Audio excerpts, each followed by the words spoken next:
Hello, Fightful Faithful. Welcome to another episode of the Sour Graps NXT After Party Post Show deal 2.0. With me, as always, is Kate Hensler. I'm your host, Alex Pawlowski. We have a lot of things to talk about tonight, Kate. We sure do. I don't even know how we go about them naming one of their top stars after a famous Nazi, but do we start with that? We should probably hold off on that. Do you want to save it for the main event? Oh, I think I might want to save it for later. Oh, I love. It's like Christmas Eve when you're a little kid, and you just know there's an awesome present under the tree, and you can't wait to open it. Oh, getting to talk about how Vince decided to name one of his top heels after a Nazi, an actual Nazi. Oh, I can't wait to open that present. That's going to be so much fun.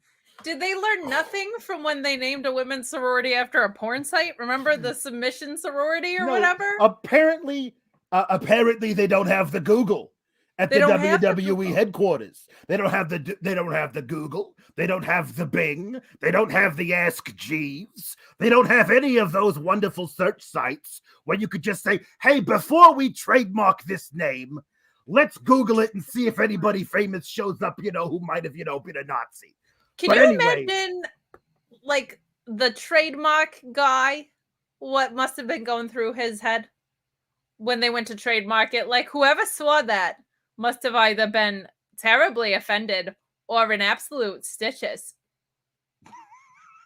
Or both. Possibly both. I don't know. Guys, get in your super chats, get in your humper chats, leave a thumbs up on this video. Subscribe to Fightful Select because, my God, you're going to want to see the Sour Graps outside of this for sure. And Sean is constantly breaking contract news. I don't know, like about Cody Rhodes being a free agent and working AEW without a contract currently. So make sure you head over there and subscribe. Oh, boy, what a barn burner. Nazi aside, which is an insane thing to say. It's a thing to have to say. It's an insane thing to say. This was a Stefan episode. Save Malcolm Bivens, who has no business making this much sense in a world that otherwise makes no sense. I feel like he had another banner night for what he does and for what the Diamond Mine does. I thought it was a very good night as well. Man, I don't know. Should we start at the very beginning? A very good place to start. Let's start at the beginning. Let's start with our first super chat, humper chat from JW Pringle, continuing the saga. Paul Hensler, who says happy Sour Graps night, and of course, hi to Mr. Pringle. My dad still undefeated. He's not a wrestler, but he has not lost a wrestling match more than I can say for MJF. Right. And Glenny Kodra says, first time watching you guys, cannot wait. You picked a banner evening to join us, Glenny. You sure did. And there's so many voices you're not going to understand. Bear with us. Yeah. It's a good time. There's a lot of inside jokes, but I feel like they're funny anyway. Yeah. Okay. So wow. What happened at the end of NXT last week, Kate? Do you remember the main event?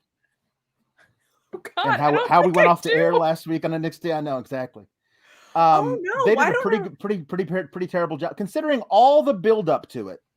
They did a pretty terrible job of making that feel important going out of the evening. What happened at the end of NXT last week? Was Grayson Waller versus AJ Styles after weeks and weeks of build up, and they flew Grayson Waller out to Raw twice, then had AJ come down to Orlando and give Grayson Waller his best match ever, which is par for the course with AJ Styles, of course. But then AJ beat him. And then he was like, but that's not all. Here is my friend LA Knight, even though I checked they were never in Impact at the same time, so I don't know how they know each other.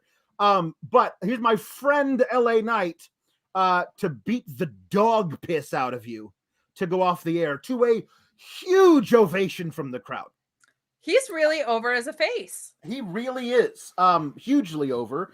Gosh, it seems like there's a lot of places for an over face on the other shows, and he's kind of wasted down here, but oh well, we'll see what happens there. He destroyed Grayson Waller. He just did. Ruined him. And when I say ruined him, I mean it starts out the night with LA Knight pulling up his Mazda Miata, and he says, you can keep the car there. I won't be long. And he strides into the thing and he says, hey, everybody's awesome because I'm awesome and I'm LA Knight. And he walks down and he does his promo and the crowd's yahing along with him. Yeah. Why wouldn't you? Yeah. Dummy. Yeah. And he's cutting it for a promo. He says, hey, Grayson Waller, come on out here. Bring your scrawny ass down to the ring so I can kick it again. And then he's like, I'm going to turn my back because I know that's the only way you'll come down here is if you got an advantage on me. And so then Grayson Waller does come out and he's dressed to wrestle. But he says, but I won't be getting in the ring with you, sir, because I've got a restraining order, which makes him look even better. Like I know the whole point of him as a heel is to get booed, to be annoying, but like you've made him an utterly inconsequential heel, like a heel who calls his shots, who picks a fight with AJ Styles vociferously on 2 different shows over and over again, and then loses anyway, and then gets his ass kicked by a different guy, and then has to get a restraining order out on that guy. Like that guy looks like the biggest loser that ever lost a loss. And I don't understand why we're supposed to like feel anything about this guy, but to their credit, apparently NXT crowds still want him to see him get his ass kicked forever and ever. Amen. What I don't like about this, other than the everything, is I don't like that sometimes assault is allowed and then other times it's a punishable offense by law. Yeah, it's true. Like the NXT parking lot, everybody got assaulted, nobody went to jail. There was a kidnapping. I'm sorry. There was Harland didn't face any legal action for throwing the Brian Kendrick down these stairs. So I just don't, it's another inconsistency. And I hate it. It's a lame one. Yes. So anyway, and that's partly on him because there's heels that would make that work. The winless MJF would make that work. Yeah, I guess. But anyway, he says, you're not allowed to come within 50 feet of me or you'll be arrested immediately. Which it's not how being arrested works, but okay. But he says, but anyway, he says, well, you may have got, he serves papers to Eli Drake. Because really he's Eli Drake. He's no longer LA Knight. He's Eli Drake now. He really is.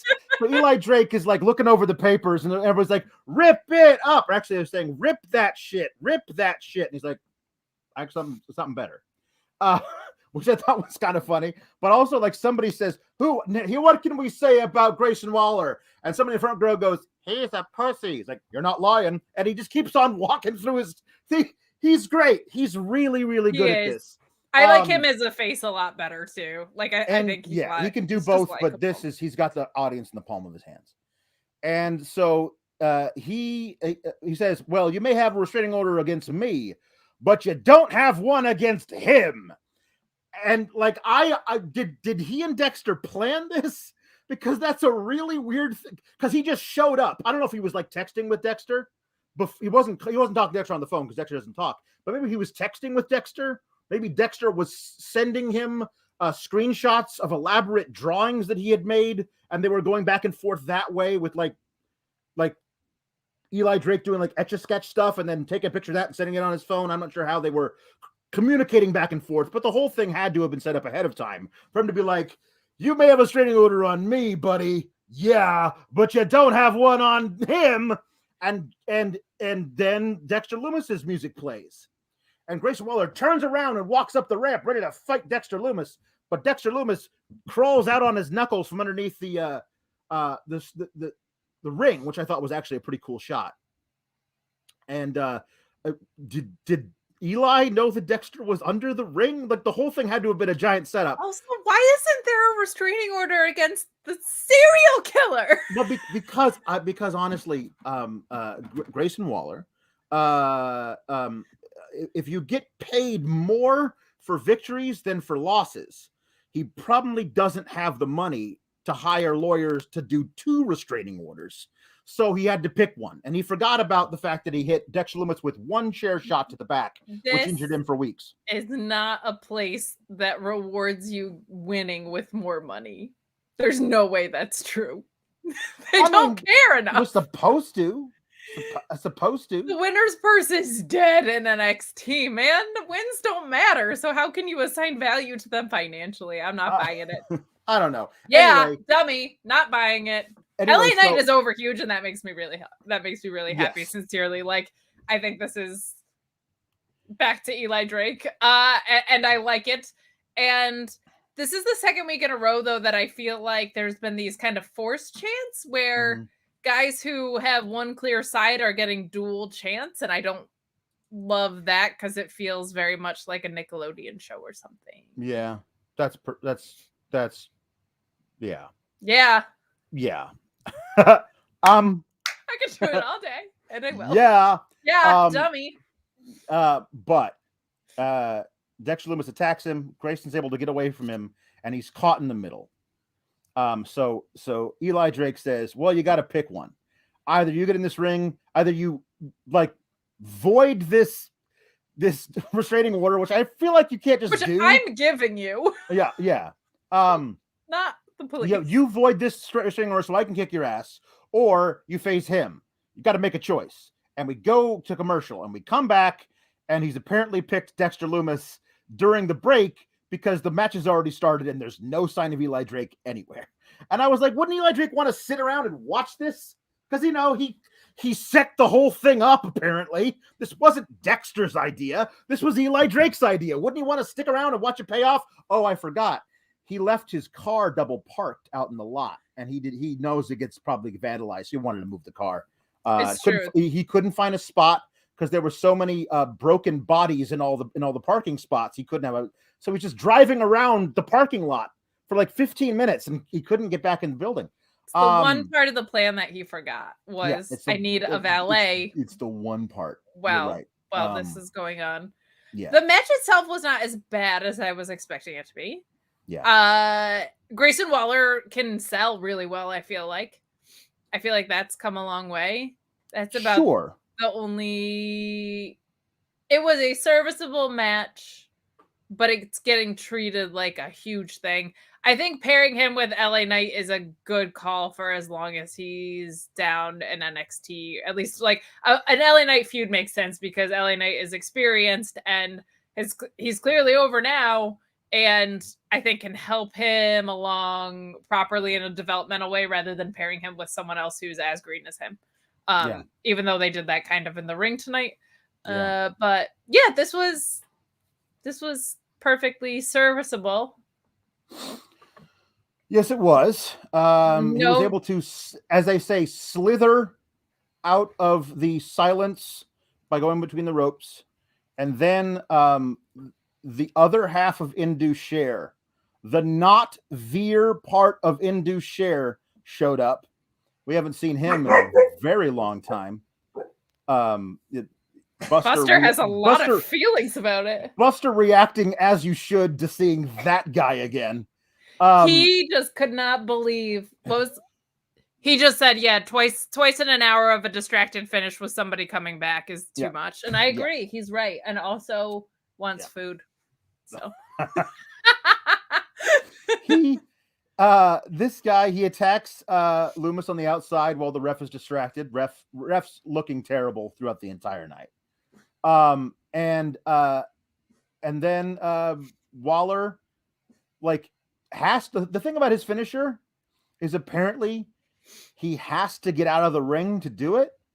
So he gets out of the ring and the ref literally goes, "Where are you going?"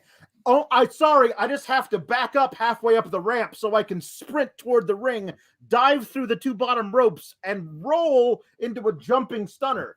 Like that is there are a lot of hard to set up finishers in WWE, that might be the most nonsensical. Like, hold on, I got to get out of the ring and walk up the ramp before I can do my finisher is a dumb thing to do. But he hits it on Dexter Lumis. An odd choice also, facing LA Knight and his literal serial killer. He chose a serial killer. But he beat him, and apparently, like, from his reaction to, I guess we're calling him Garav. I'm not really sure. They didn't say anything on the broadcast about what his name was. But the other half of Indus Sher, not Veer. I'm going to call him not Veer until I get a name from him from the broadcast company, from the broadcast team. But not Veer was already, that's his new muscle.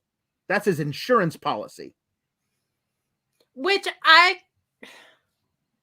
I'm a little conflicted about that too. Nothing to do with him as a wrestler, but like, if you're cocky as shit, why do you need muscle? But I guess he's Weasley, so I'm like a little bit willing to let that play out, because heels have, that could be like his Wardlow or whatever if they're going for this.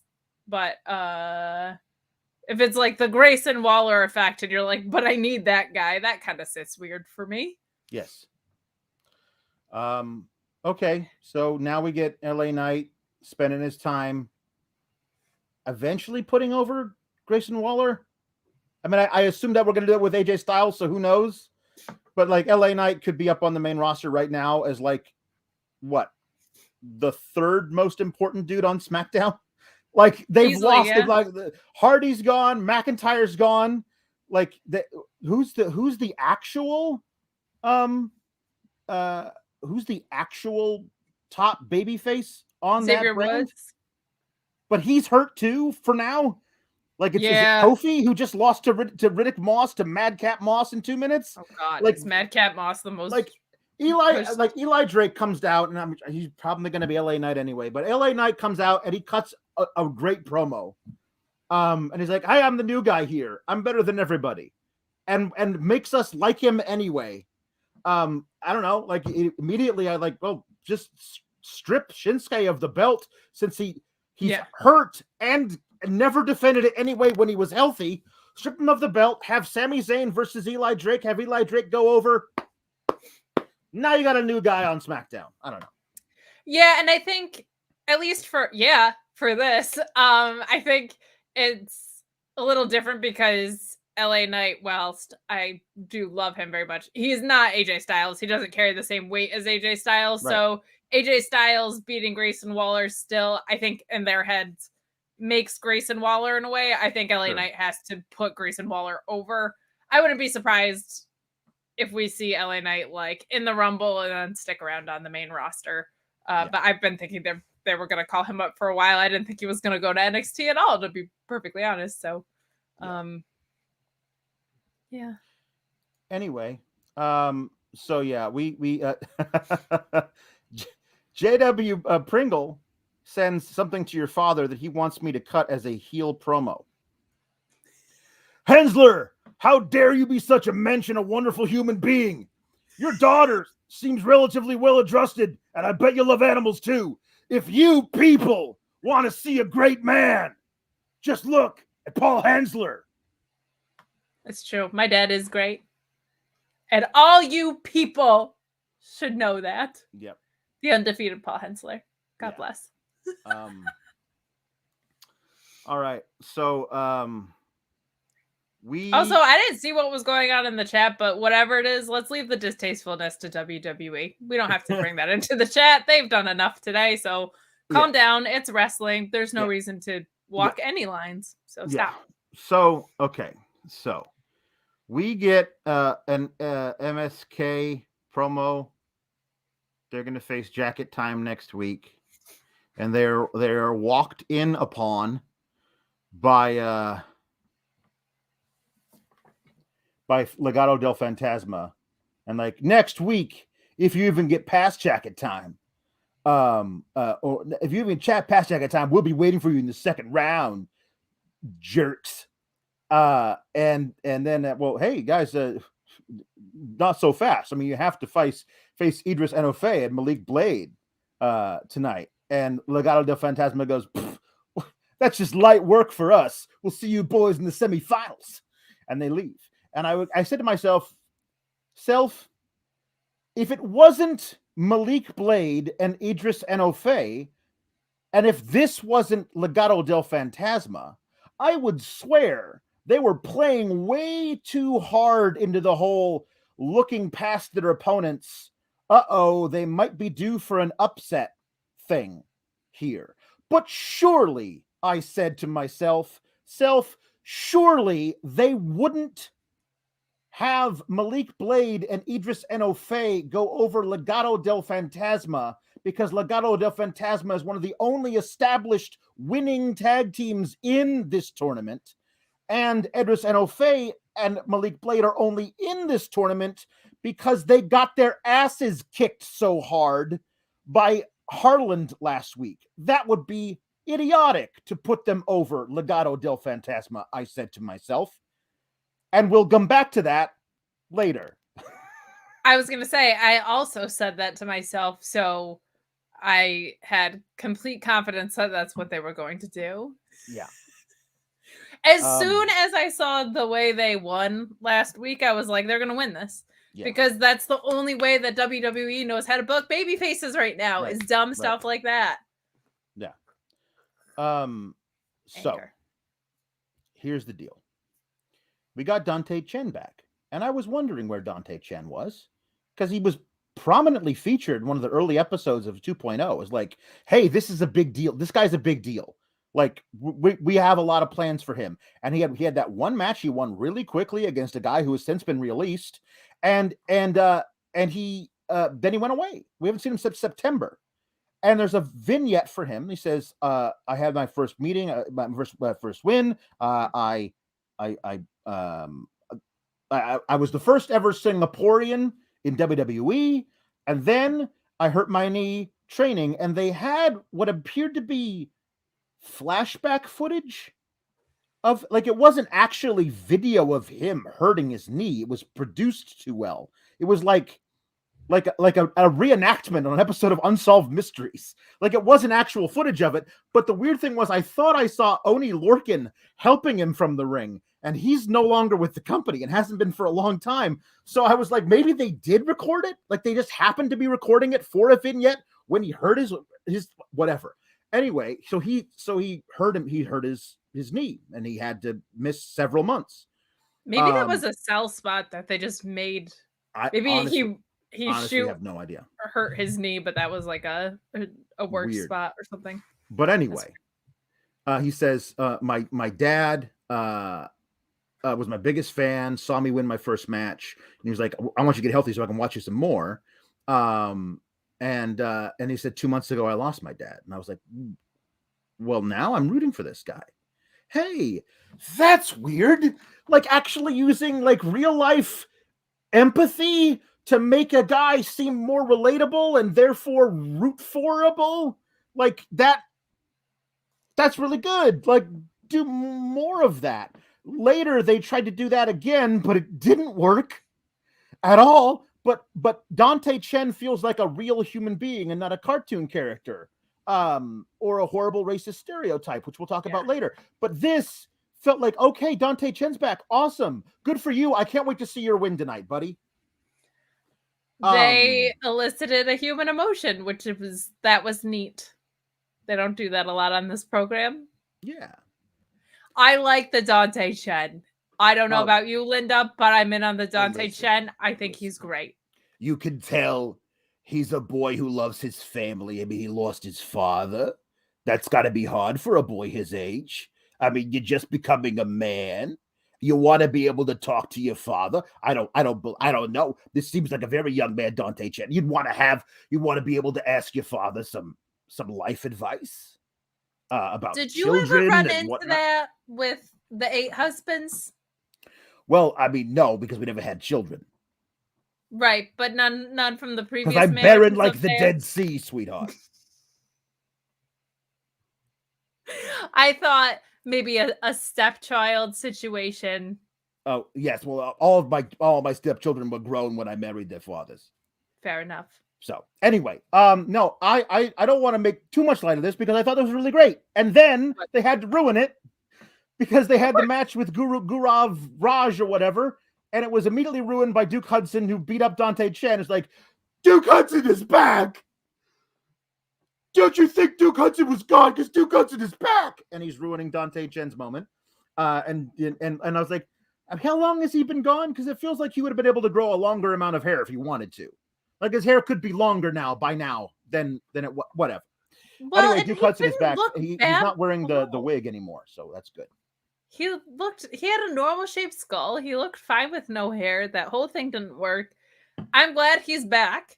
This felt like basically an identical finish to the match before. So yep. I hate those finishes anyway. And then I saw them back to back and it was stupid. Yeah. And I don't know, just let someone go over clean, man, and bring Duke Hudson back in promo after, or I don't know, any other way. Yeah. So I'm glad he's back, though. I am glad he's back. Duke Hudson is going to lose another feud, which doesn't make me happy, but that's kind of what he's at here. I don't know. I think they had something really interesting with him, and no longer. He plays the poker, the Duke Hudson. He does. He's the gambler. You know what they say? They say you got to know when to hold them and know when to fold them. That is what they say. They also say you got to know when to walk away and know when to run away as well. But we had the Creed brothers. We did. Versus Briggs and Jensen versus Double Vest and the Beach. Who quoted Mike Tyson in the promo before this, by the way. Yeah. No. Which I feel like doesn't really fit for those guys. Not in the slightest. I realized that not only is there a Beej, but there's also a Jeeb. Because it's Joe Briggs and Brooks Jensen. So it's the Jeeb and the Beej. What are they when they're a palindrome? A palindrome. They're team palindrome. Yeah. And in that promo round, that was the first Diamond Mine segment that we got to, where they set up Walter and Bivens, and then I guess Roddy Strong was like, "Oh, maybe I should be the one to wrestle him," which is fine, I guess. But everybody's entering the Dusty Classic, including these two, and I just have no interest in them. Them quoting Mike Tyson, I was like, "No, you guys quote Toby Keith and Jeff Foxworthy. You don't quote Mike Tyson." That was weird. Yeah, but this match I really like the Creed brothers. I really, really like the Creed brothers. They're a very impressive team. Looking at the bracket, I was certain that Double Vest and the Beach were winning this match, and I was going to be prepared to be furious about it. They acquitted themselves well in this match. I think this is the kind of match they can wrestle. Yes. Against two dudes who can take it. Like, they don't have to worry about, okay, well, if I hit this little guy as hard as I can in the face, he might die. Like, they don't have to do those mental gymnastics. So they just they laid into each other. There was a wonderful, funny moment, I thought, near the end where Brutus, I think, speared the Beej into the railing.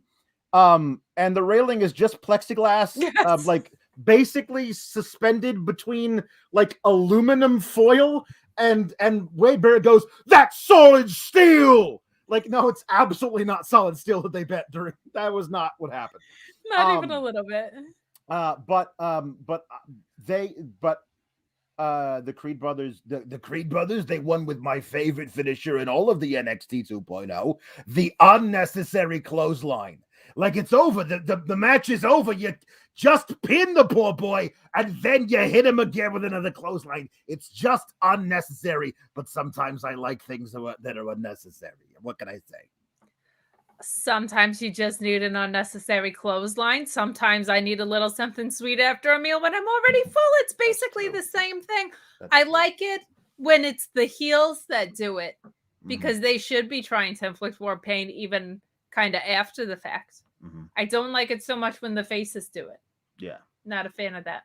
I was a very big fan of Malcolm Bivens at ringside, celebrating like his team just won the Super Bowl, going crazy. And I was like, yeah, good for you. I Bivens really made everything work for the Diamond Mine tonight. I honestly, I was like, well, they're in 3 matches tonight.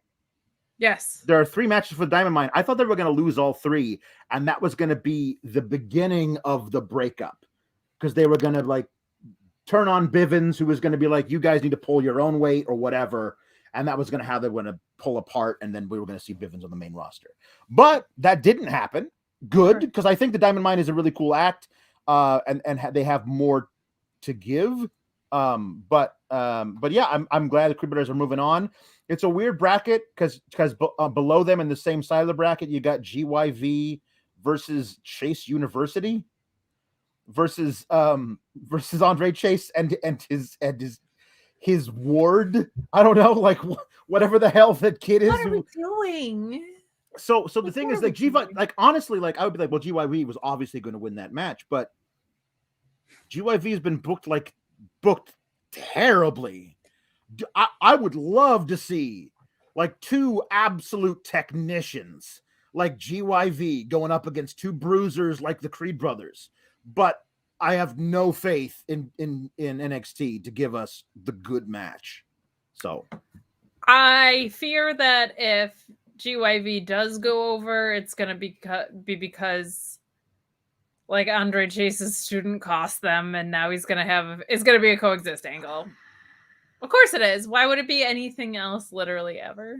Yeah. But anyway, that's it. So good for the Creed Brothers. Good for Diamond Mine. But later, I guess I'll talk about this now. We have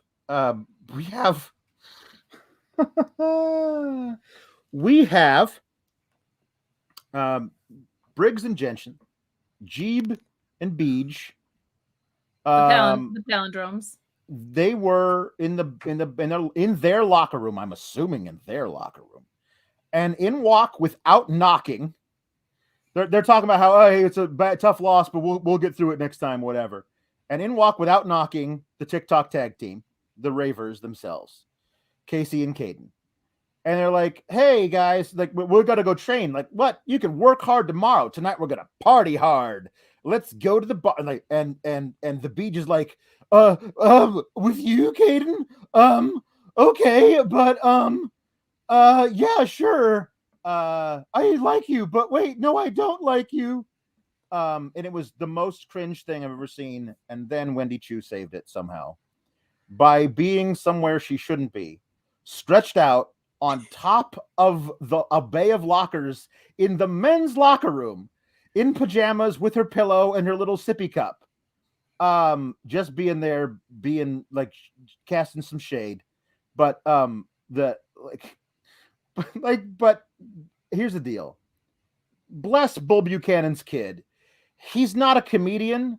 He doesn't have the timing or any of the training to be able to like, oh, I'm awkwardly in love with this girl. Like, that's a tough thing to ask somebody who has a lot of acting training to portray convincingly and not like cringeworthy.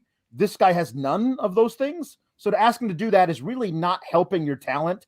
Stop making your talent look bad. Like, just don't, like, help them. Hide their weaknesses, show their strengths.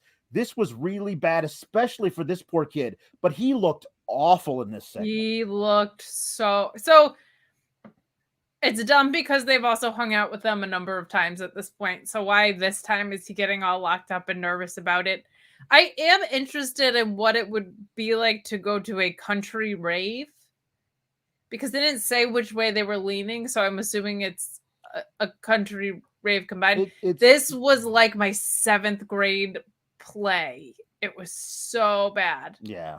Like, so bad. This was the Stefan segment of the night, though. This segment had everything. Oh, God. Yeah. Ravers, country bros, a woman sleeping on top of lockers, analyzing the situation. Right. That was pretty much what it was. When did you actually crack me up in this? I think they heard Orange Cassidy comparisons, and then they were like, aha, remember when he would just, like, be in the bathroom and someone would open the bathroom and he would just be standing there? They were like, we're gonna put her on top of the lockers today. Yep. That was funny. So that was a thing that happened, I guess. And we don't need to go to a rave because it feels like we're on ecstasy when we watch the show. That's true. Maybe though, I have a thought though, Kate. Maybe he's obviously very nervous about his affection for Caden, and if Caden were to return that affection, if it was a consensual thing, even then he might still be a little nervous. A lot nervous. It might affect his performance. It just might. I wish your penis is soft.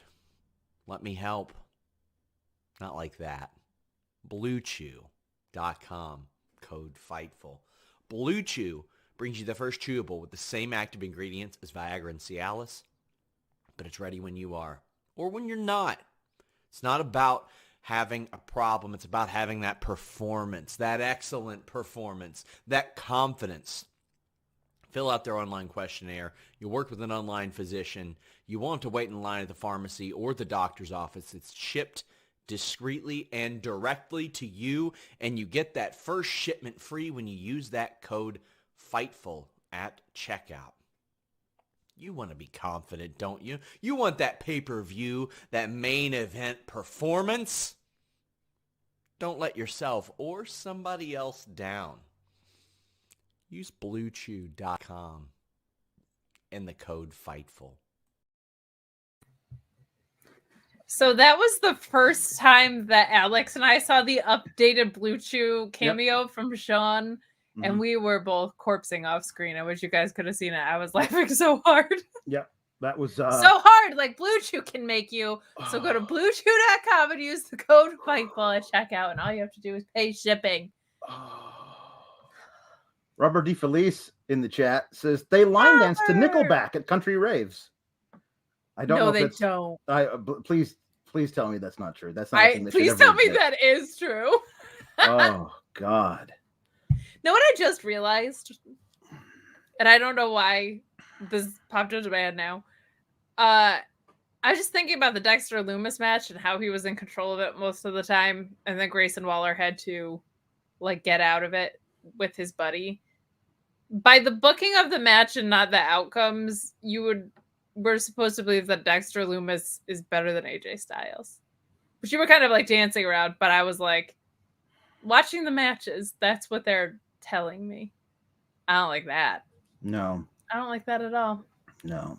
We can fast forward to the best segment in the whole wide world that's ever been segmented on the show, because that's what's next in my notes, at least. No, we still have to talk about other things, Kate. We do. Yeah, we got to talk about Odyssey Jones mouthing off to Joe Gacy while on crutches. And I was like, dude, come on. You got to think first, Odyssey. I like you. Be smarter than this. Be a smart baby face. But he's on crutches to be like, hey, Joe Gacy, I think you suck and your whole outlook sucks and your friend over there sucks. And it's like, I see you've hurt your knee. It's a training injury. I'll be fine. Just need to do a little rehab. As long as nobody re-injures my knee, I should be good to go in a couple of weeks. Oh, all right. Maybe he didn't say that part, but he said that part. And then Joe Gacy holds the door for him so they go in the training room. And then later, cut to, in the training room, Odyssey Jones on the ground, clutching at his braced knee while Harland stands above him with a menacingly bent crutch. And then he walks away. And then he looks over and he sees Joe Gacy and he goes, and they walk away together. And Joe Gacy does this, which is how you know he's evil, because he steeples his fingers. He does yeah. There were two things that I liked about this. I like Joe Gacy saying that he wasn't mad, he was just disappointed, like a father and his child. And I liked him saying that it was progress that Harland hadn't hurt anybody. And then Harland did hurt somebody, and he was happy about it. It kind of explicitly said what we've known all along, which I appreciated in this segment. I would have really liked this segment if LA Knight had come in and given Odyssey Jones paperwork for a restraining order that Odyssey Jones could then turn around and deliver to Harland because he was just assaulted. That's also true. Yeah. Everyone should be, if you attack somebody like out of line, not during an actual sanctioned match, you should be automatically given a restraining order because now they've established it. Why was he suspended for doing what he did to the Brian Kendrick and not, hypothetically, if this was another offense, you should be suspended or you should be fined more, and there was no repercussions for his actions to this point that I know of. Yeah.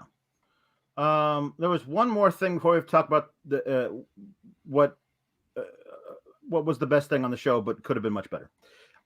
There was they interviewed Bron Breakker. It's like now finally being champion is set in. I understand with the responsibilities, with great power comes great responsibility. And also more than necessary amount of K's in your name.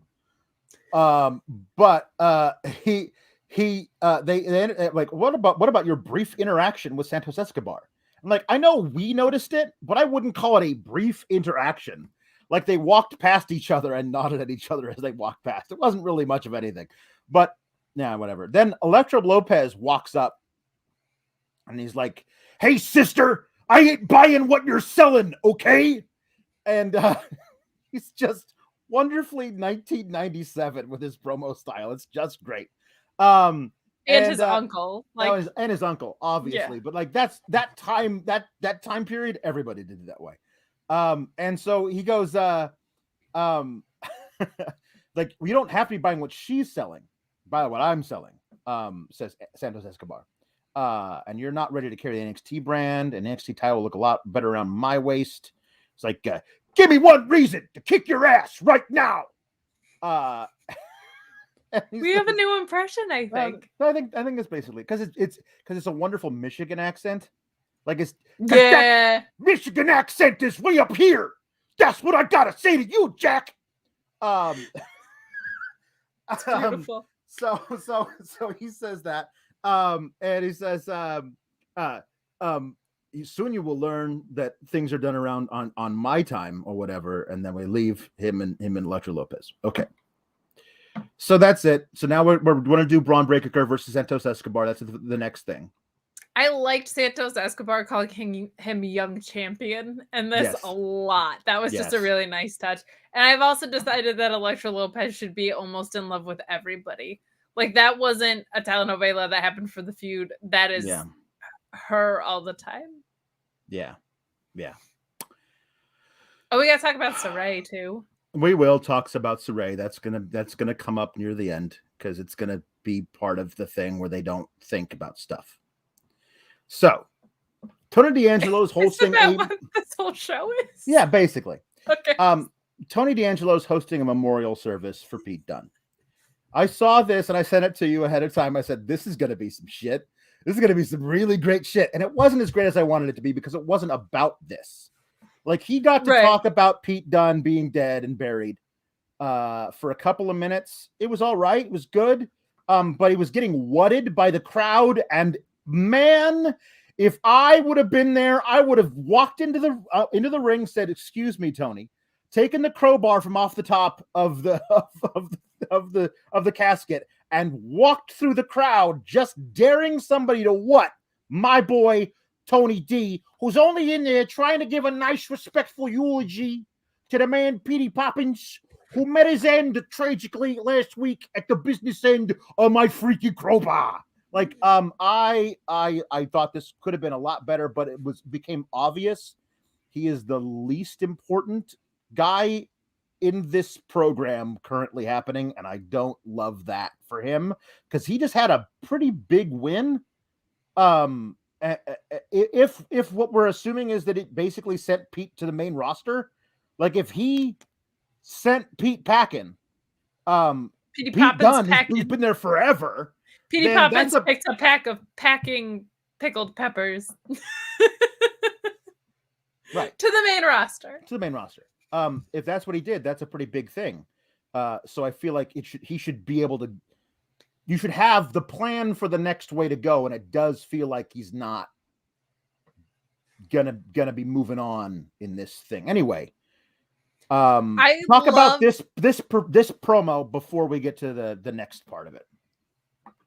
I liked the promo. I liked the fact that the flowers that were laying on the coffin looked Hawaiian for some reason. They were like so brightly colored. I had these imported from Maui. It was a choice. Yeah. I appreciated that nobody popped out of the coffin in this whole segment.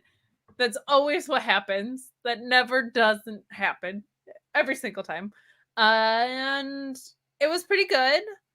I always pop for him calling him Petey Poppins. I liked the picture of him in the corner. Yeah. It was good, but you're right. What came next?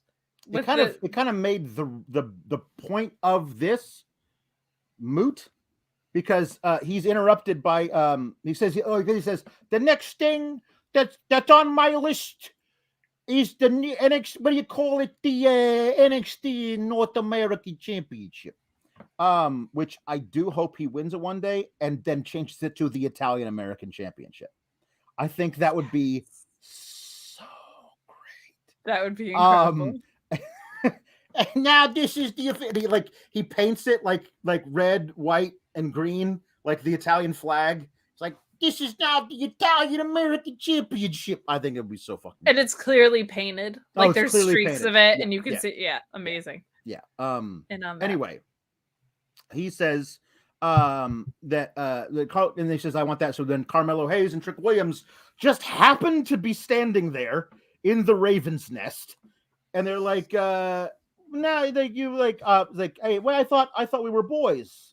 No, we were teammates at one point, but boys, nah. I got my own boys. I got Joey the Hat and P, and what was his name? Paulie DeGroin, which I was like, no, I thought it wasn't it Betsy DeGroin? Was it Betsy the Groin? Whatever it was, I need to know how he, she, or they got the nickname the Groin, which is pretty awesome. And then Trick Williams says some nonsense.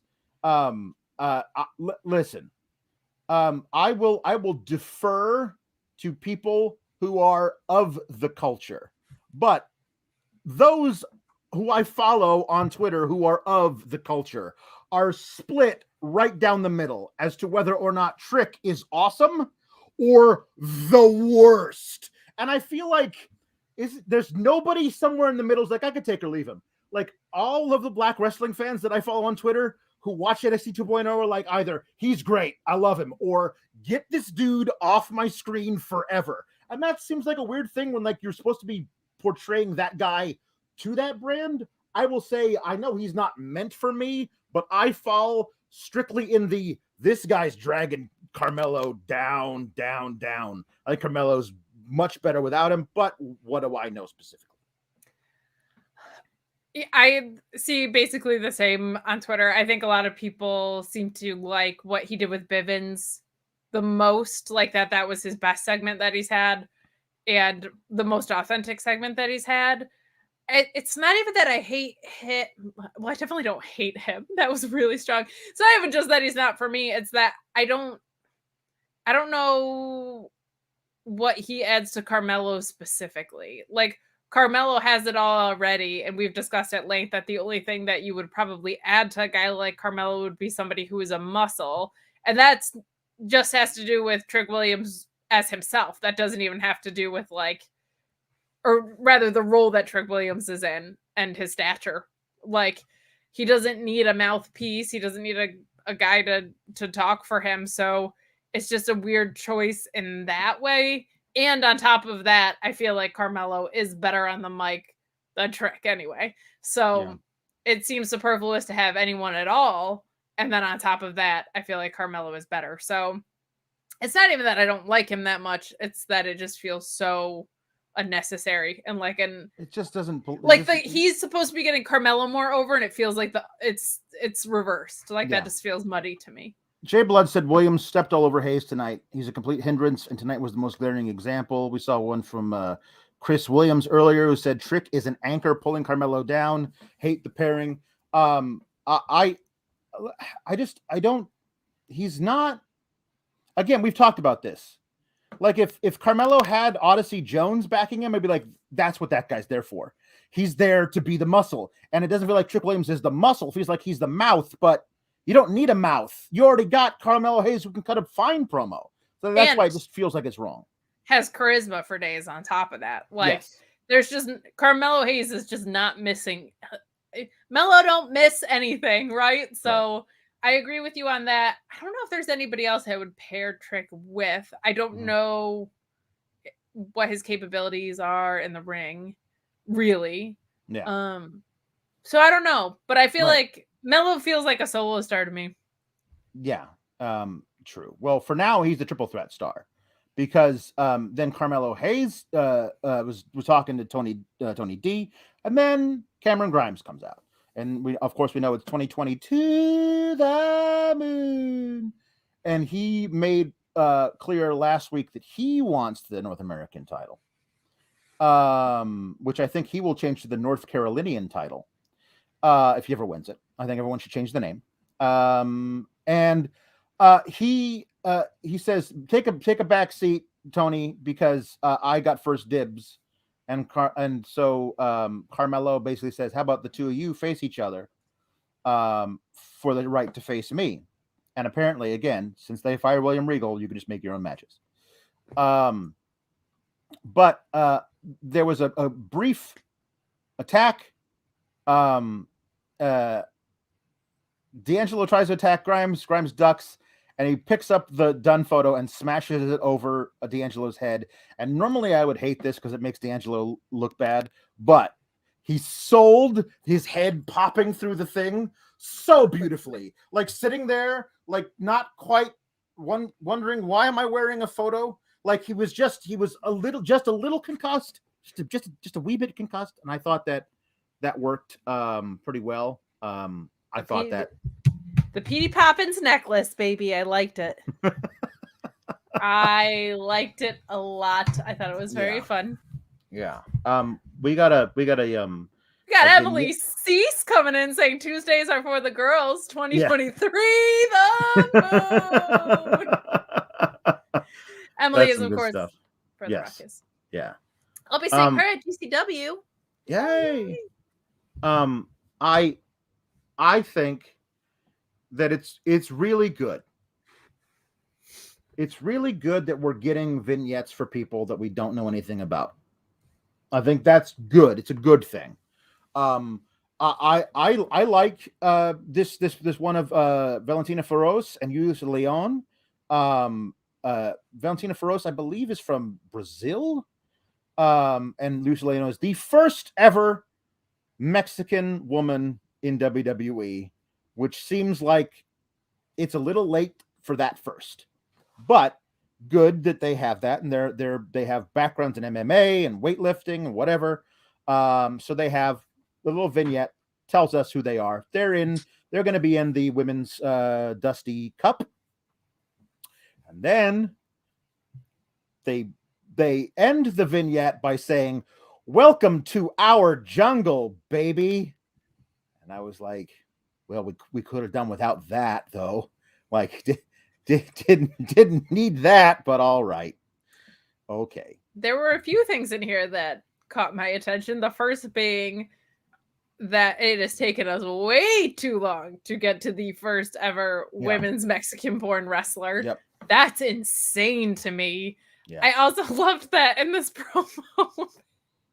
They were basically like, we are not from the same background, and that is noteworthy because normally if you're a certain ethnicity or a certain style, that means you're automatically paired together. So the fact that they called that out, I thought was just a beautiful sign of how lazy their creative department has been. Yeah. But yes, then we move into Dakota Kai, who's amazing. Yes. Dakota Kai, who's basically her whole thing now is she is I don't know, like there's a term for it. She's the soothsayer from she's the seer from Julius Caesar, like, beware the Ides of March, beware becoming a tag team. If you have too much success, you won't be able to coexist, and then you'll turn on your best friend. I know, it happened to me. Like, So that's her deal, which is interesting. But she says, okay, well, you know what, you ladies, you want to let's have a fight. One of you meet me in the ring later, and they do. We'll talk about that in a little bit, I guess. The only thing I needed from this segment was when they said, "Why don't you think our friendship will last?" If she just took a deep breath and was like, "Look around, man." Yeah. Yeah. Because of course they were going to tell the story of her and Raquel, because that has to do with her. But if they had just pointed to the fact that that's everyone's story, if she had just been like, I don't know, it's not my first rodeo, kid, take a look around. Right. I would have really, really liked that, because it just gives a little bit more oomph to her status there as a veteran. But well, let's talk about this Yulisa Leon versus Dakota Kai match. Dakota Kai won, which is good. I'm glad they're still protecting her, at least up against a relative rookie. This was fine. Like, I don't know where. I'm glad we still keep getting Dakota Kai on TV and wrestling, even though she seems to be kind of aimless at this point. It still doesn't make any sense to me, like, why you have 0 women on the roster, really. Like, you have 9, but that's close enough to 0. And you don't use those 9? Yeah, and how bad do you think Dakota Kai is that you can't have her on the roster? Like, you know what I think mean? it's more... She had a whole bunch of dark matches. They thought highly enough of her work in NXT to bring her up and have a bunch of dark matches, and then she was putting over Aaliyah in dark matches. Aaliyah! I think it's more... I wouldn't be surprised if she goes up. I think it's a lot of timing. Like, I don't think anybody's going up before...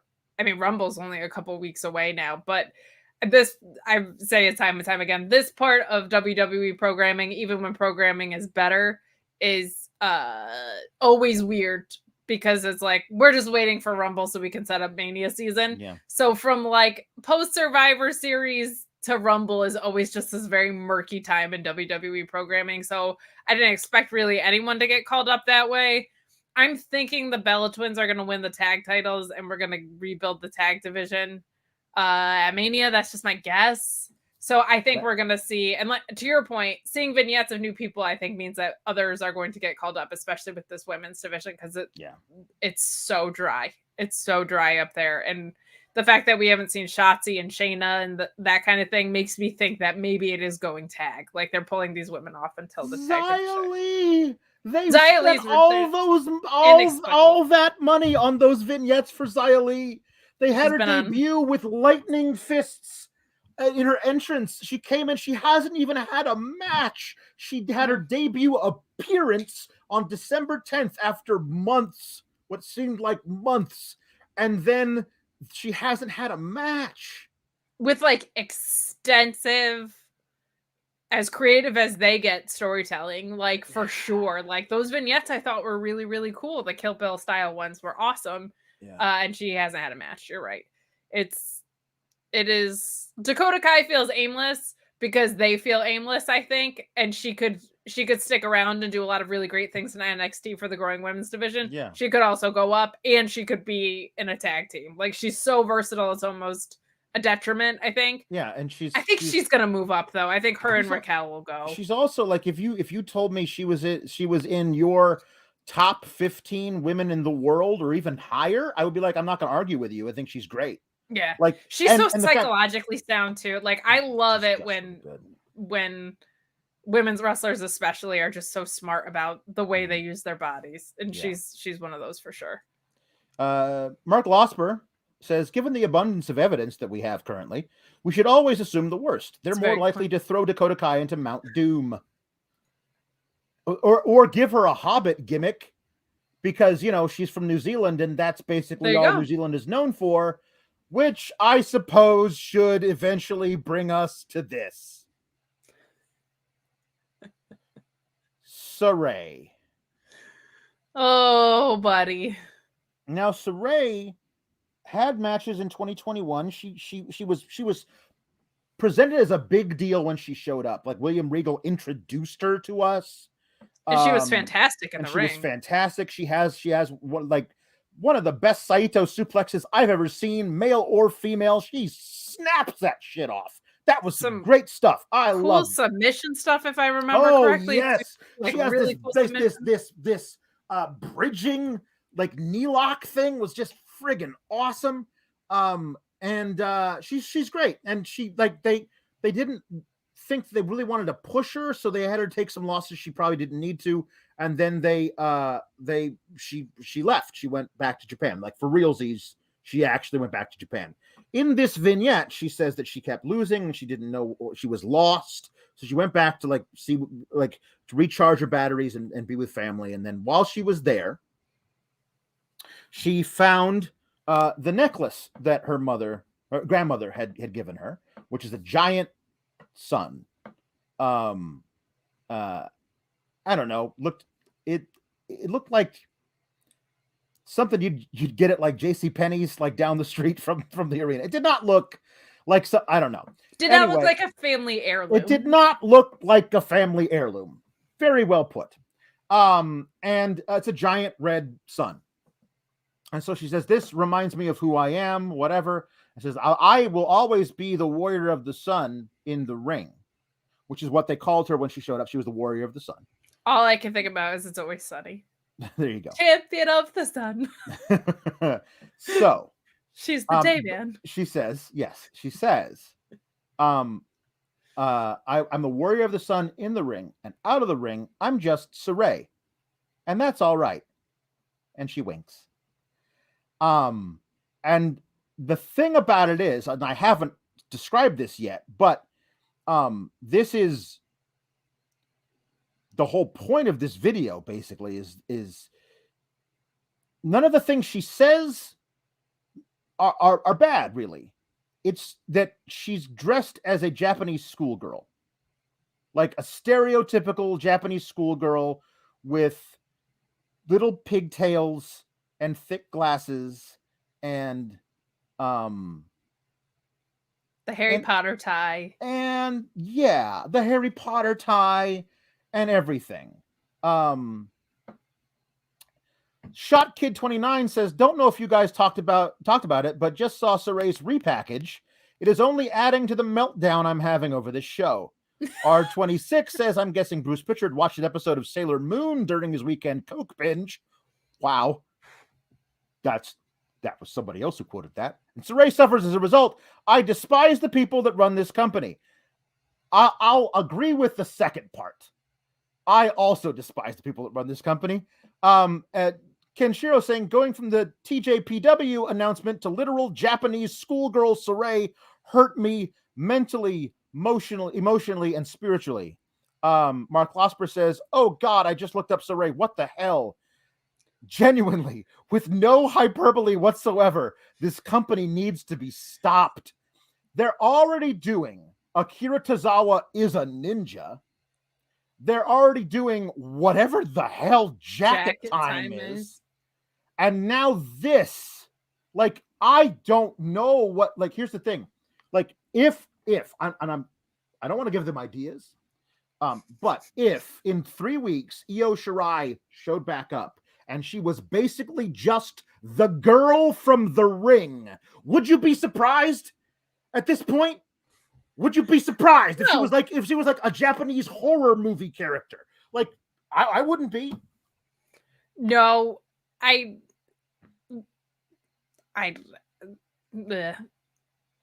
unless this came from her, I don't know. I really don't. They're bad with stereotypes across the board, but for whatever reason, with the Asian community and Japan specifically, it's just cartoonish and stereotypical on like the most basic level. Like it's, and then I think the most upsetting thing is like New Japan's probably not in this latest stretch, but like oftentimes is my favorite wrestling. And it's just nothing like how Japanese wrestling is presented in NXT or on the main roster. Like it's so different than how it's portrayed here. And some ways that's good. like sometimes character development and digging into that side of things is really, really good, but not like this. Unless this sincerely came from a thing where she authentically had a moment with like tracing back to her roots or whatever, like if it's supposed to lean in that direction, then okay. Like I didn't love Nikki ASH, but that came from her. I think artists should be able to create art how they want to create art. So if it came from that, great. But this feels like Vince McMahon was like, "Oh, how do we make like Asian culture sexy?" The same way that we do that like here. Like that's what it feels like. That's what it felt like watching it. Like hold on one second. I honestly don't know. I mean, I don't watch anime. I don't like, so I don't know. But like the schoolgirl aesthetic to it, like just felt very felt wrong. Yeah. She's she's gonna be 26 in March, so she's not 14, although she's made up to look 14 in this particular thing, and that's listen, in this culture, Japanese women are often infantilized anyway, all the time. Yeah. And so to do this, it just feels like you're leaning into it in the wrong way entirely. And then the Nerd Guru has sent in a super chat saying, "Where the hell is Io Shirai? How is she not on TV? God bless the fact she's not on TV. Who knows what the hell they would do to her? You know, that's nice. My only thing." Profile picture though, Nerd Guru. If you want to go ahead and pull that picture back up, I would not be mad. Because did you see it was Phil? Oh, yeah, see, something had to make us happy tonight. Yeah, that's good, I suppose.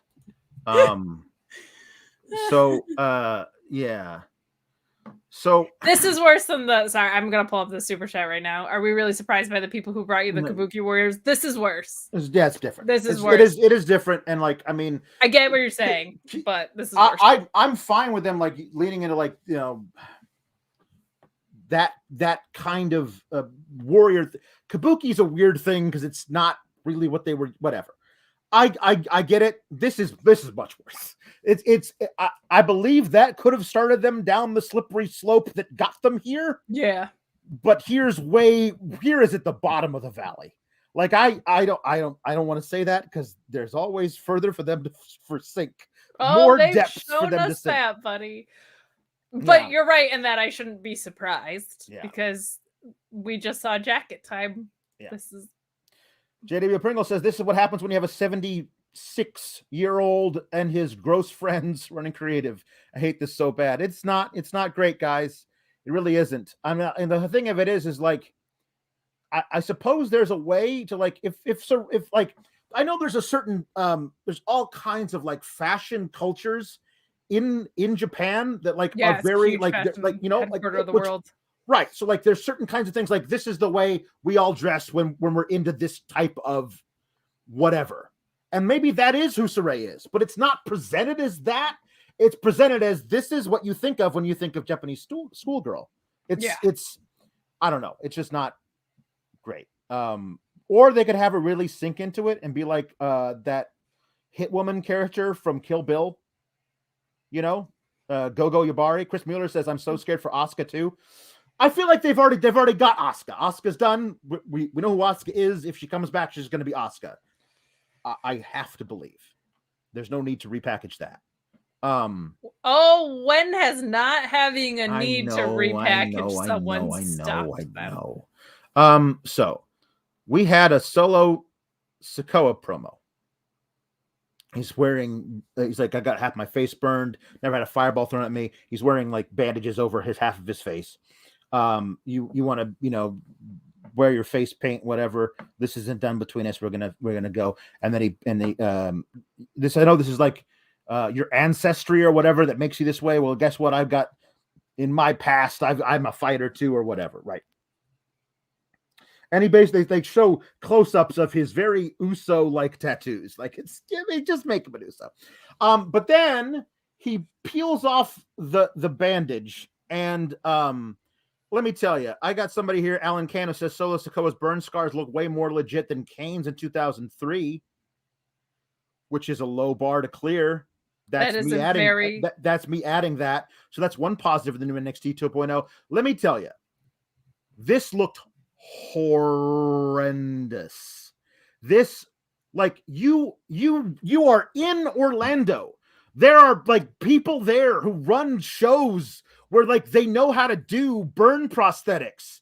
This looks like somebody who got a B- in their stage makeup 101 course 15 years ago said, yeah, I think I can remember how to do a burn prosthetic. No, you can't. It looked like half his face was a hot dog that was on grill for too long. Like it was like really, really, really badly done.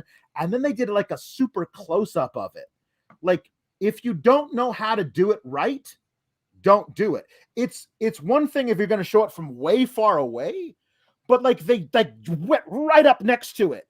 And like they can make prosthetics for like burn scarring that they use in film and movies. If they're going to do it like close up and you have those people at your disposal, how do I know that you do? Because you are based in Orlando where they do a lot of this stuff and you have more money than God.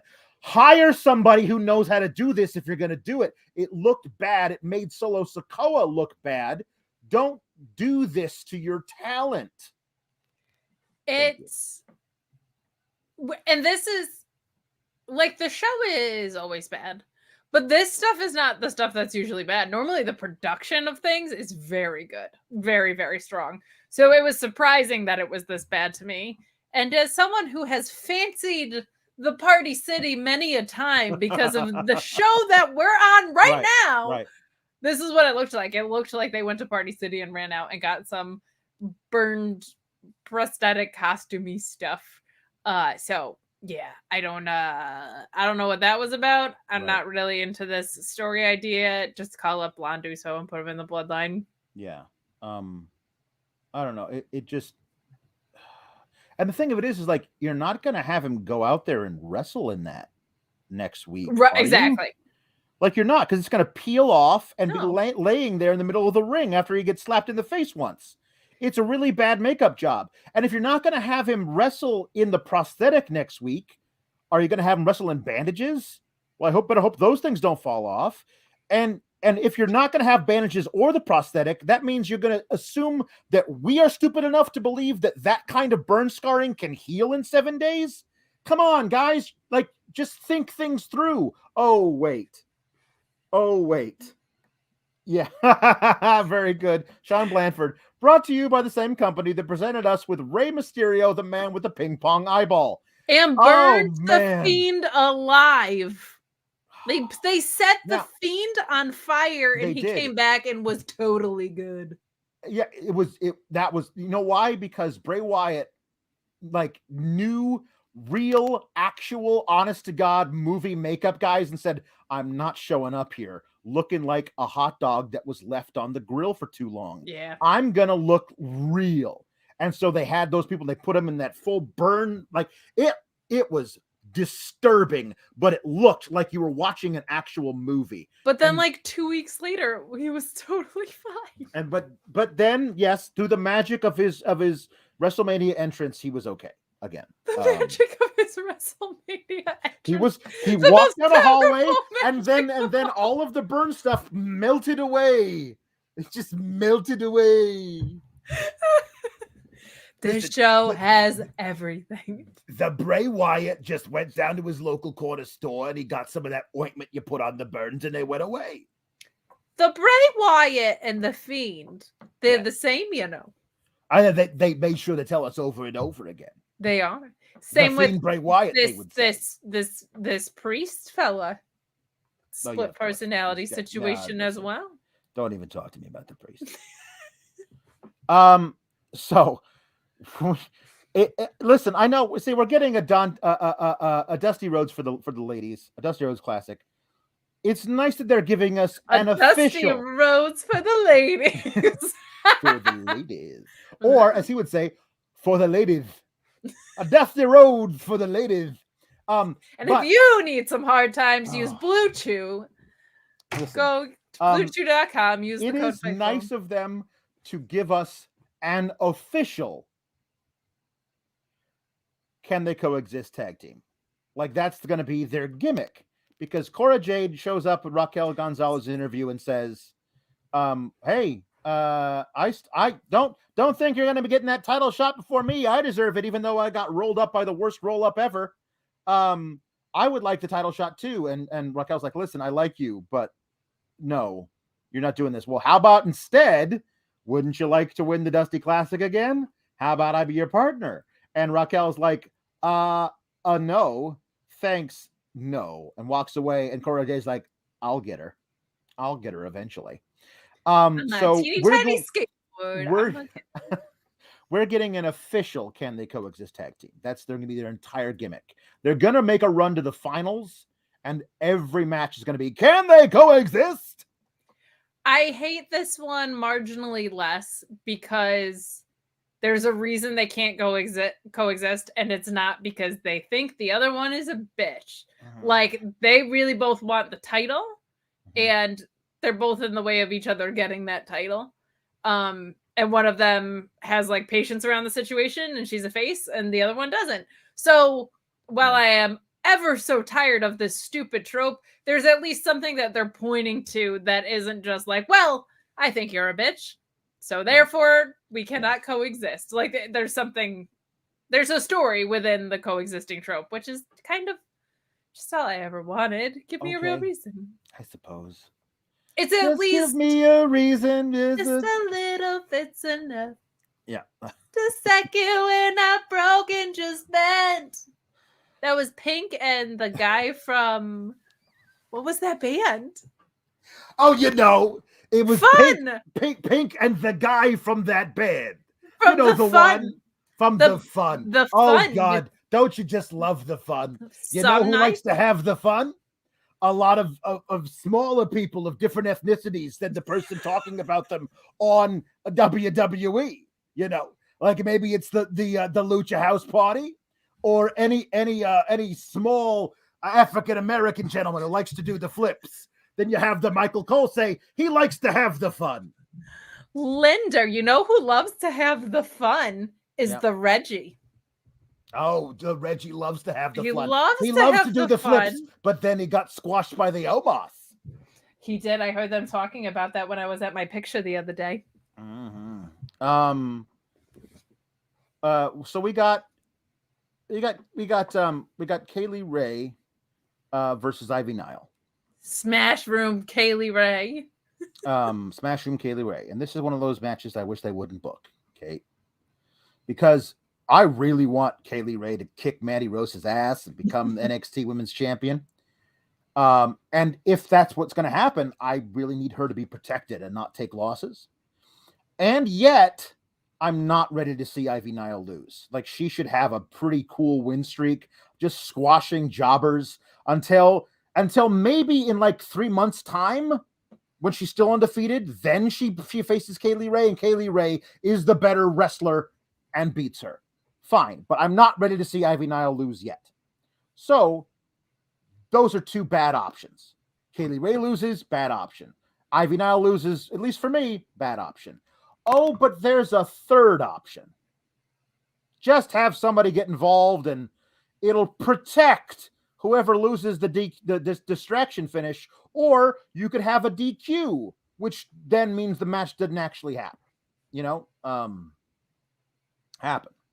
So this was fine. Ivy Nile, I thought, looked really cool against somebody like Kaylee Ray. This is the far the most experienced woman I've seen her wrestle. She had this weird like leg lock DDT thing that was really cool looking. She's using her height to her advantage. Like, she got a really low base. Like, you're not going to be able to take her down. Like, she's going to shoot in there and get your ankles. It's a really cool thing. I really like what they're doing with her. And Kaylee Ray is great. And so she's able to give just as much, take just as much as she can give. I thought it was excellent. And then, of course, Mandy Rose comes down and ruins everything. So Kaylee Ray gets distracted. And to Ivy Nile's credit, she doesn't just immediately go for the roll-up, but she's able to counter Kaylee Ray's finisher and get a victory herself with a roll-up, which I thought was at least better for Ivy Nile. But during the big beatdown of all of Toxic Attraction on Kaylee Ray, I wish Ivy Nile had taken exception and said, like, I don't care about you, Kaylee Ray, but I'll be damned if I'm going to let these women come in here and ruin my moment that I won this match. And I wish she would have, like, just taken the head off of JC Jane or something, just in passing before she walked up the ramp in a huff. That would have been great. I thought the match itself was awesome. This was a theme of the night. I thought we saw a lot of really good in-ring work tonight. Yeah. And that's always the case, but today felt particularly strong with bad finishes again. Ivy Nile's a little force to be reckoned with. The way she works reminds me of legit Layla too. Yeah. A little stronger even than Layla, I think, but the same way where they use small to being an advantage. And I think it's just really good that Mandy Rose got out of the pool. So I'm happy to see that. But I'm so sick of baby faces looking like idiots, and they made both baby faces and referees look like idiots in one foul swoop here. I hate that. Like, it's just, what's the point of having them out there? And Kaylee Ray is like experienced enough that she should be smart enough at this point. Like, if they did that to Eddie Kingston, I'd be like, Eddie Kingston's smarter than that. Like, Kaylee Ray's smarter than that. I wonder if she's going to lose this and move up, because I don't know what else there is for Kaylee Ray to do unless she's going to be champion. Io Shirai, Raquel Gonzalez, Kaylee Ray, Dakota Kai. That's 4 of them. I don't know what the hell they're doing there. Bring them up. Have them at least have them all be in the Rumble. I think I think that'll happen. Like, and then like let's see what we got with them. Like, just do something with them, because down here is not helping anything. If you're going to keep the belt on Mandy, then if you're going to keep the belt on Mandy, which I feel like is the plan, like for a good at least 8 to 12 month reign, like I don't need to see her beating up these 4 women. Like they're better than that. They should go up. You know. Agreed. And I think Kaylee and Raquel both could really add something. Like really add something. I think and Io. I mean, Io would be amazing. Like we don't have if Io, Asuka comes back and Io goes up, and right there. That's who takes the titles off of Carmella and Zelina, and that's who faces the Bellas at Mania. Yeah, like I don't want to see Carmella and Zelina at Mania. Like I guess I wouldn't mind seeing them lose to the Bellas, and I would mind seeing Asuka and Io, but at least the match would be better. Carmella and Graves versus a couple now. Now that Graves is cleared, of course we're gonna get some intergender mixed tag, whatever the hell. The savior of misbehavior? That was his nickname on the NXT back when he was in the NXT. The HHH gave him that nickname, I believe. Sometimes the Linda surprises me. It catches me off guard. Yeah. Just like when the waitress comes up to you at the diner and you're in the middle of a conversation and she just sneaks up and is like, what can I get you? I'm like, I don't know. I haven't even looked at the menu. Oh, don't you just hate that? I'm catching up with an old friend. I haven't seen my friend Sheila in literally 4 days. We have a lot to talk about. So much to discuss. Do you know how quickly things move nowadays? Yeah. My goodness. I'm just thinking about someone who super chatted us saying this was their first show ever of ours. And there's Linda and Sheila. I'm not explaining it to you. Yeah. We're gonna go through all these these chats I missed before. And then we're going to talk about the final segment and read a lot of super chats about it, with one caveat that I'll explain in a bit. So here we go. Norm is a 9-month member of the Fightful main roster. So thank you. Thanks, I'm Norm. still a nacho man. My father is a nacho man, so we went to a hockey game and ate pretzels. Hope 2.0 didn't suck too much. Well, Norm. May Gabagool be with you and also with you. Thank you, Norm. Consider your hopes dashed, Norm. Mark Losper says, Kate running out of words and they're just saying the word bleh is my mood right now. Mine too, pal. JB Love says, love to Kalex looking fly in their winter cozies. Yeah. Joy Bag of Donuts says, hear me out. Team Kalex line of eyeglasses. Hell, let's do a Kalex fashion line of clothes. Oh my gosh. We could bring back the bride. We could bring your tuxedo shirt. We could bring all of your Santa hat the rainbow wig from like the first episode of. Oh my gosh! Another episode of the 2.0. Yeah, right. We got one about free agent Cody Rhodes. Shazarn says, "Adrenaline in my soul, new free agent Cody Rhodes, gotta go in the Rumble." Stardust. It would just be the greatest if he just came out of Stardust and nobody explained, "Oh, Stardust is back," and then he's never on TV ever again. He's back as Cody Rhodes the next weekend on Dynamite. 100%, completely unacknowledged by both brands. Yeah, nobody. And all the tribalists would freak the fuck out. Yeah, yeah. So, Fear and Loathing in NYC says, "I've been watching WWE since '86. This is the most unwatchable period, and I watch every Superstars, Challenge, and Raw during the pre-Attitude era. This is also a Kate appreciation super chat." Oh no, I'm losing value. Oh no. The AFI comment. Yeah. So AFI sucks. Pop Punk sucks. It's the most unwatchable period, and it is also the least watchable period, like the least watched period, the least interested period. I saw this really cool thing that Brandon Thurston is like, he's amazing. Like, go see everything that he writes. But he did this thing of like that he charted all the Google searches for WWE since Google was a thing in 2004. It's the lowest it's ever been. Nobody is looking up WWE stuff. And even in 2004, Google wasn't like a default search engine. Probably I don't even know if it's like a maybe like a per capita thing or whatever. Like it might be like a percentage of total whatever. Like, because obviously there was less people using it back then, but like there's just like right now the rate of Googling of WWE is the lowest ever. My goodness. The Nerd Guru says, "I hate this. I'm going to watch TakeOver New York and cry." Yeah, that's the mood. It's a good idea. Sean Blanford says, "This super chat is focused on the positive. Tony D versus Cameron Grimes should be great. It will be a great match. Bron Breakker versus Santos Escobar should be great. That's gonna slap. Mandy Rose finally got out of the pool, which is great. That's huge for her. We love that for Mandy. Yeah. And may Gabagool be with you both." Thank you, Sean Blanford, for showing us the positives. And with your spirit. The Nerd Guru says, "Can Tony D give us a memorial for Walter next week?" Yes. Tony D will give you a memorial for Walter next week. Thank you for asking in the way to allow me to prepare for it. But thank you. Yes. We're getting impression super chats in advance. Yeah, of course. You can pre-order your Tony D impressions. I love it here.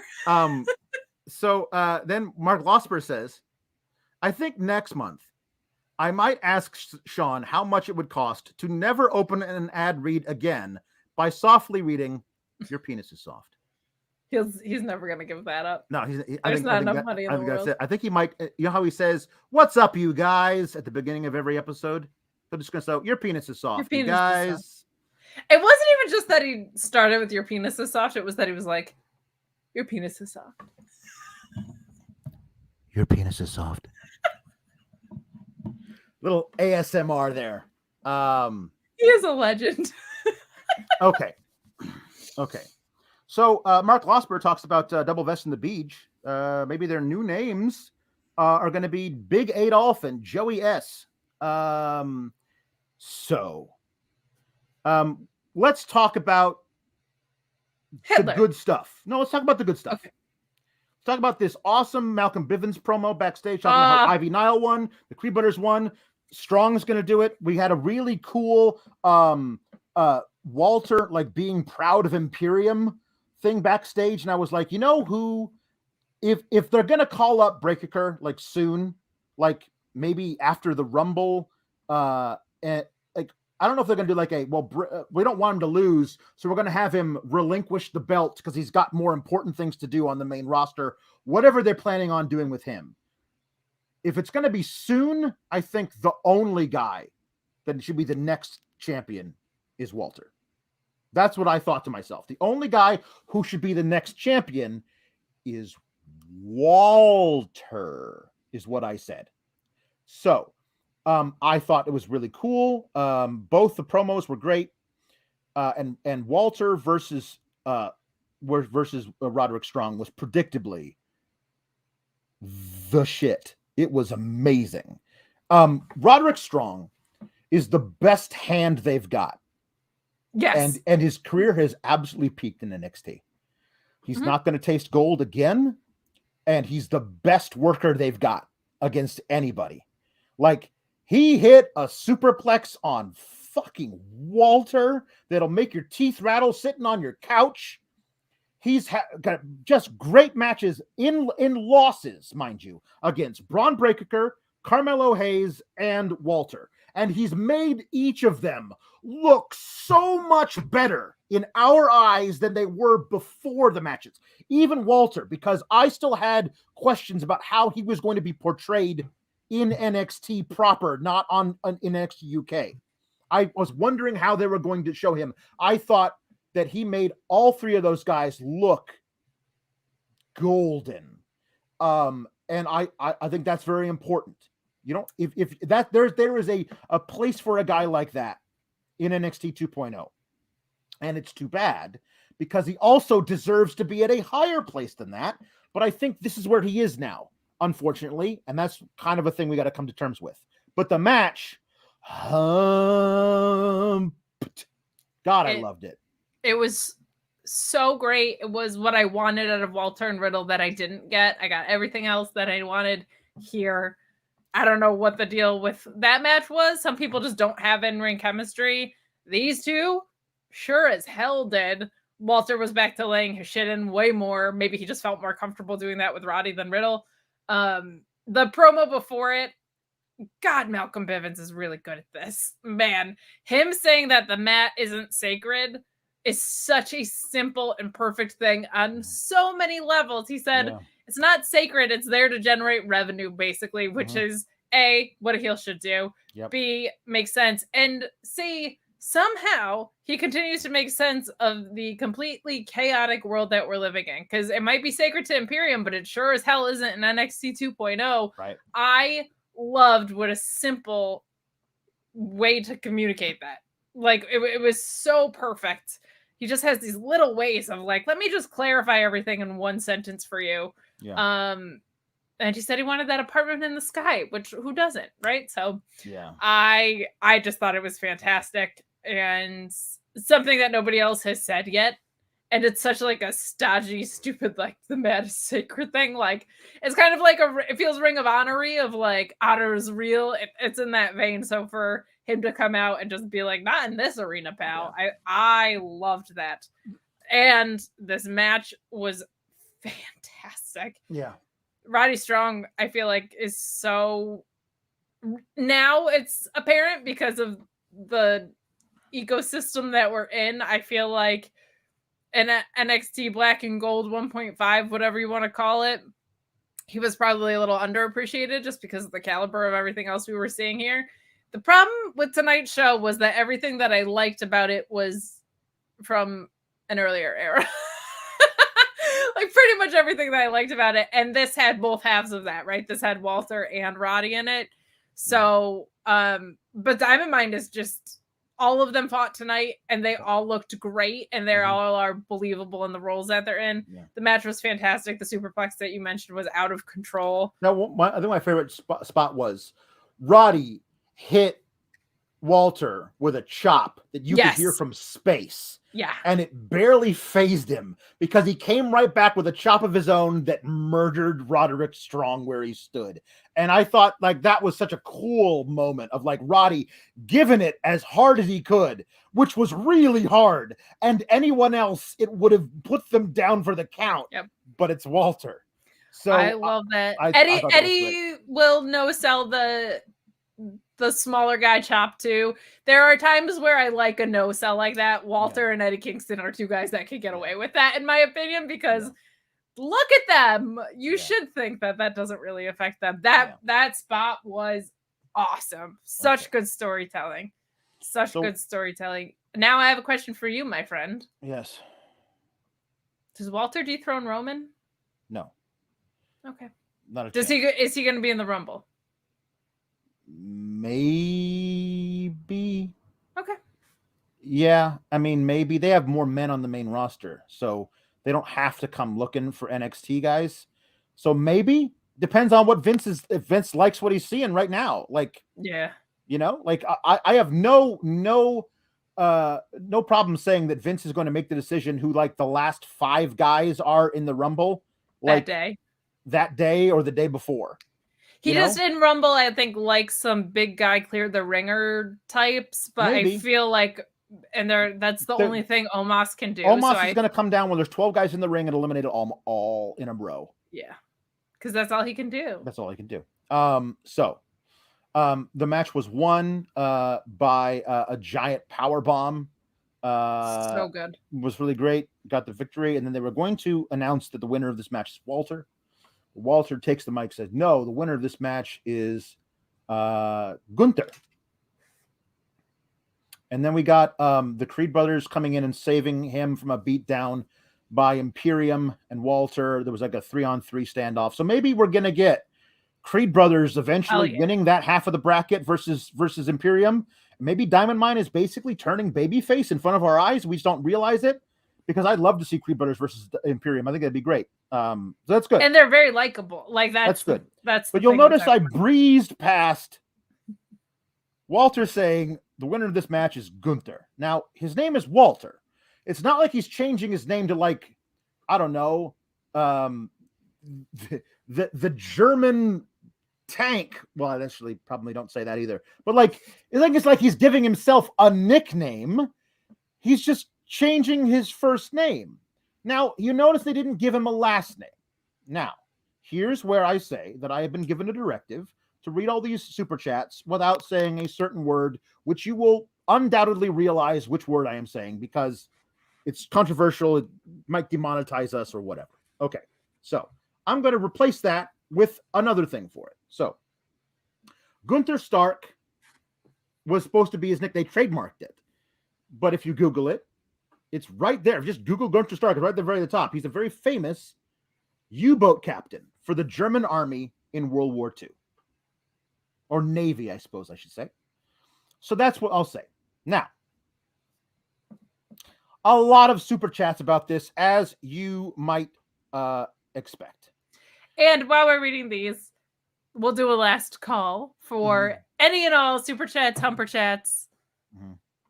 Get them in now. Right. Be tasteful. WWE was distasteful enough. I'll reiterate. Mark Losper says WWE likes a lot of unnecessary stuff, like unnecessary clotheslines. Unnecessary clotheslines, unnecessary rematches, unnecessary name changes. Same, they don't like a lot of necessary stuff, like Googling prospective names. Yeah. Shotkid29 says that main event, Gunther? Why? No! I mean, even if there wasn't the other thing attached to it, the idea that Vince would think that there was an upgrade from Walter in all caps to Gunther. Because I think of the barista on Friends who was obsessed with Rachel before I even thought of Nazis. Probably not good. Sean Blanford says, this should be a night of celebrating the fact that Tony D and Cameron Grimes will be doing the Graps next week. Instead, WWE pulls a 400-level screw-up by taking one of the greatest wrestlers of a generation and changing his name to that of a famous German U-boat captain. Mark Losper says, the reason I subbed to Fightful, F4W, and everyone else and listen to WWE reviews without watching it is that I hope things will eventually be better. Instead, I have to deal with this, as if we don't deal with it enough. This is like the weirdest version of the show Match Game in the world. Remember that? Yeah. Where they'd be like blank. Mm-hmm. Mr. Showtime says, why does WWE hate good things? Gunther? Really? Yeah. There are a lot of other German-sounding names that you could give Walter. Or you could just have him be named Walter. But that's his thing. And they want to trademark this so they get all the money from it. Here's the deal. If you think for a second that by the time you release him sometime middle of next year, that he won't still be known much more than as Walter than whatever it is you're actually going to give him as your nickname in WWE. He's still going to know what that is. So the only time I've seen that work where they just changed someone's name and it worked like kind of well was when they had Paul Heyman do it for Curtis Axel, because he just acknowledged like, we're giving him a new name because he's a new guy now. Like, this is not the dude you knew. That's not Michael McGillicuddy. Yeah. He's not Mike McGillicuddy. And it was so much better just to come out and say, like, he's reinvented himself. And so he's going by this name now because he's not even close to that guy. And it was Heyman. So he did it beautifully. Yeah. But it's the only time I've ever seen that work. Christopher Hart says, do you think Vince wanted to call Ali Gunther? No, there's probably a different name that he wanted to call him. Luis says you could have just called him Muller. Everyone would have thought of the Bayern footballer, but no. Mark Losper says, as you know, I don't watch this crap, so I just read what happened to Walter. Wow. They should have named him Rusev. Very good. They still own the trademark for that. Exactly. Just have him come out with a little goatee and like nobody will remember. C sent in a super chat saying, first, Gunther, the U-boat captain. Now the agent stereotyping. Lord, how does WWE get away with it in 2022? Because nobody's going to stop. They're not, though. Well, and they're kind of not. They're losing fans constantly. Yeah. Constantly. But they don't care because they've already got Peacock's money and Fox's money and USA Network's money. The Nerd Guru says, the booking on this clown show breaks my brain. KLR losing and Gunther? Excuse me while I throw up. Walter, leave while you can. Also, here's some other terrible booking. They had I forgot to mention this. We talked about the thing, the actual match. Legado del Fantasma facing Malik Blade and Edris Enofe. Oh my God! Yeah, we didn't even mention this. They're gonna ends when Bron Breakker comes out and it's like Santos is trying to distract the referee. Referee looks terrible by all of this, and then Bron Breakker grabs him, like yanks his feet off, so that apparently Santos's head smacks the apron on the way down, and then he just leaves with him. He just kidnaps the man, walks away with him, which distracts Legado enough that they lose to a distraction roll up to Malik Blade and Edris Enofe, and that's bad enough. That's bad enough. However, later in the night, Edris Enofe and Malik Blade are backstage celebrating like they won the Olympic gold. And it was like, oh, that's right. I told you we were going to do it. We're going all the way. You only got in the tournament because you got your ass kicked so hard the referee had to call the match. And in your first round match, the only reason you won was because the team you were facing looked so stupid because they got distracted. Like, you guys need to win one match, just one, like by an actual match victory before you start coming out there and look, because that makes them look like giant losers. Yeah. They're celebrating having won in this matter, and I know that they're not. I think they're probably very good athletes, but you make them look really terrible. I think Malik Blade is actually really something special, but they think this is them having sneaky wins where they just actually look pathetic. And on top of that, like, that's not going to work when you get to like Grizzled Young Vets, Creed Brothers. Like, that is not going to work at all. No.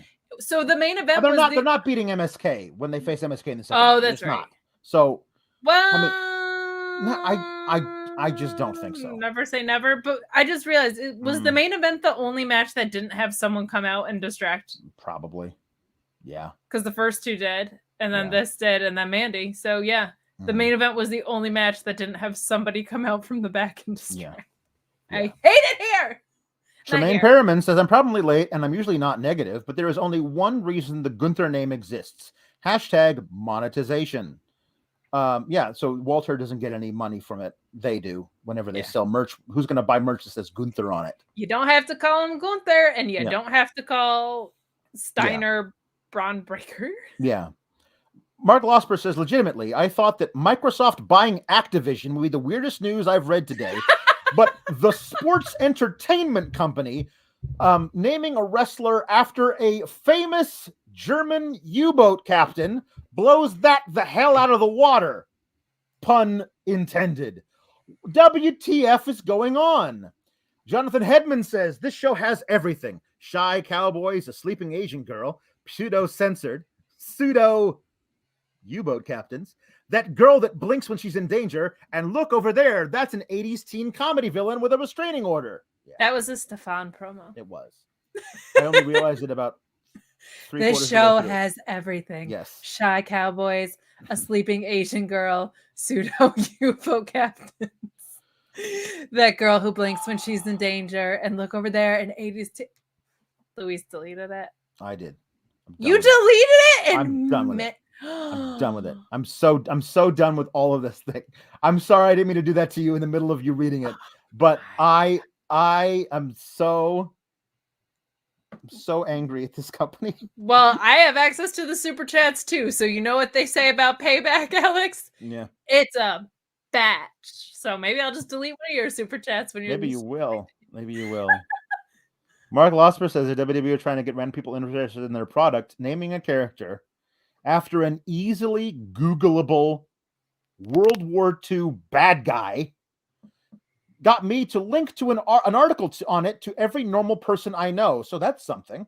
Yeah, this is something that's going to like become a story in places that don't normally cover wrestling. Correct. You know, and it's not going to make anybody look good. No. This isn't like one of those like, well, all news is good news. This is not one of those. This makes you look so stupid for not Googling before you trademark. No. Like they did with the Submission Sorority, a porn company who then sent them a fruit basket, which is the funniest shit in the world. Austin Pender says Gunther. LMFAO. That's it. Yeah. Mark Losper says, honestly, who thought that prompting one of the nicest guys in the business in Mustafa Ali to leave would be the second most abhorrent thing this effing company would do this week? At what point does the community genuinely start ignoring them? I mean, when Sean stops paying me, I guess. I'm wondering if this is going to be a network show in a couple of days. It must be. Nico Rigoli says Walter is to chops in pro wrestling what Edson Barboza Jr. is to kicks in MMA. Lethal and deadly. Kind of like what the name Gunther will be to Walter's career. Lethal and deadly.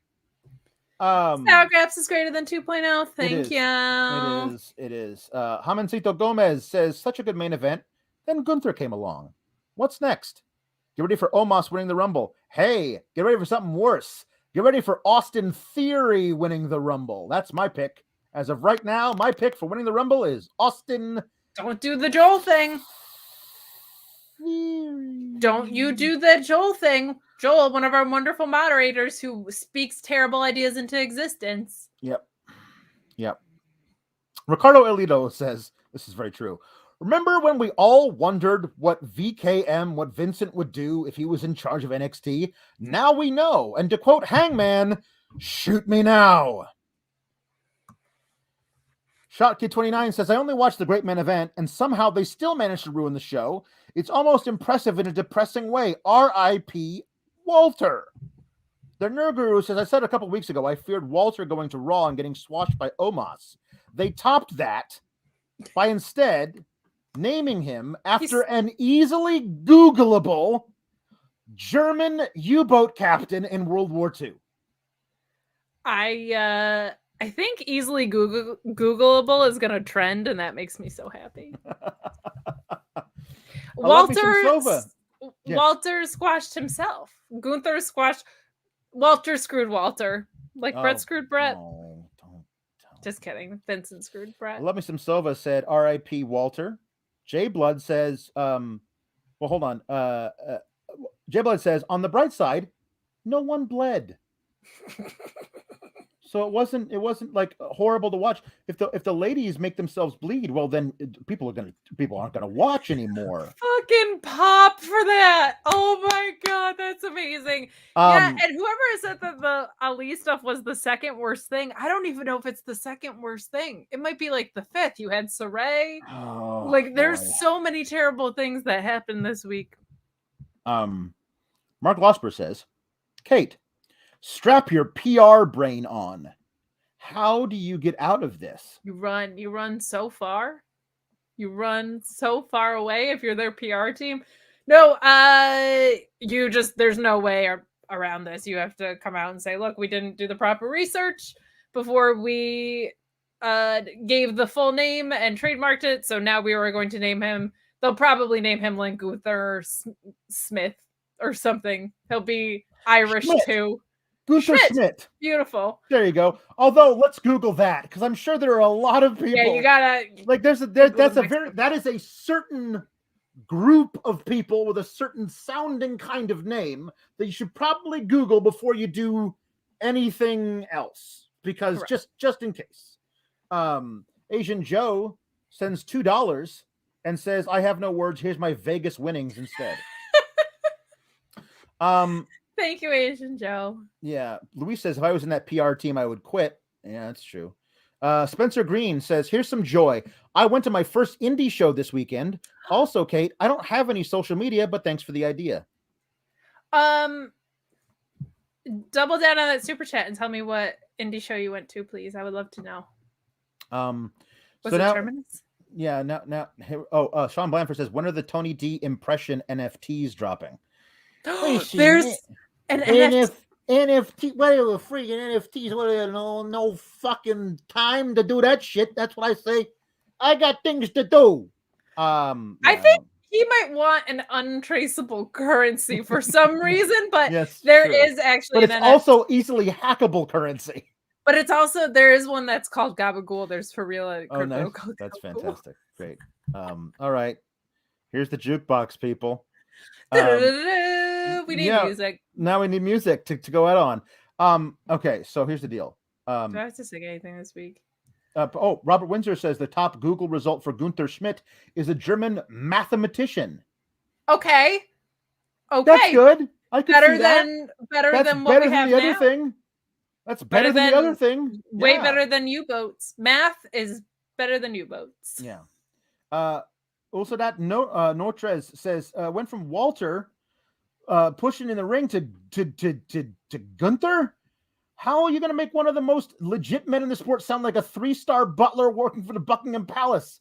I mean, listen, it's bad enough that he's the barista who pines after Rachel in Friends. Bad enough. Okay, bad. Here we go. We're gonna do some Megadeth.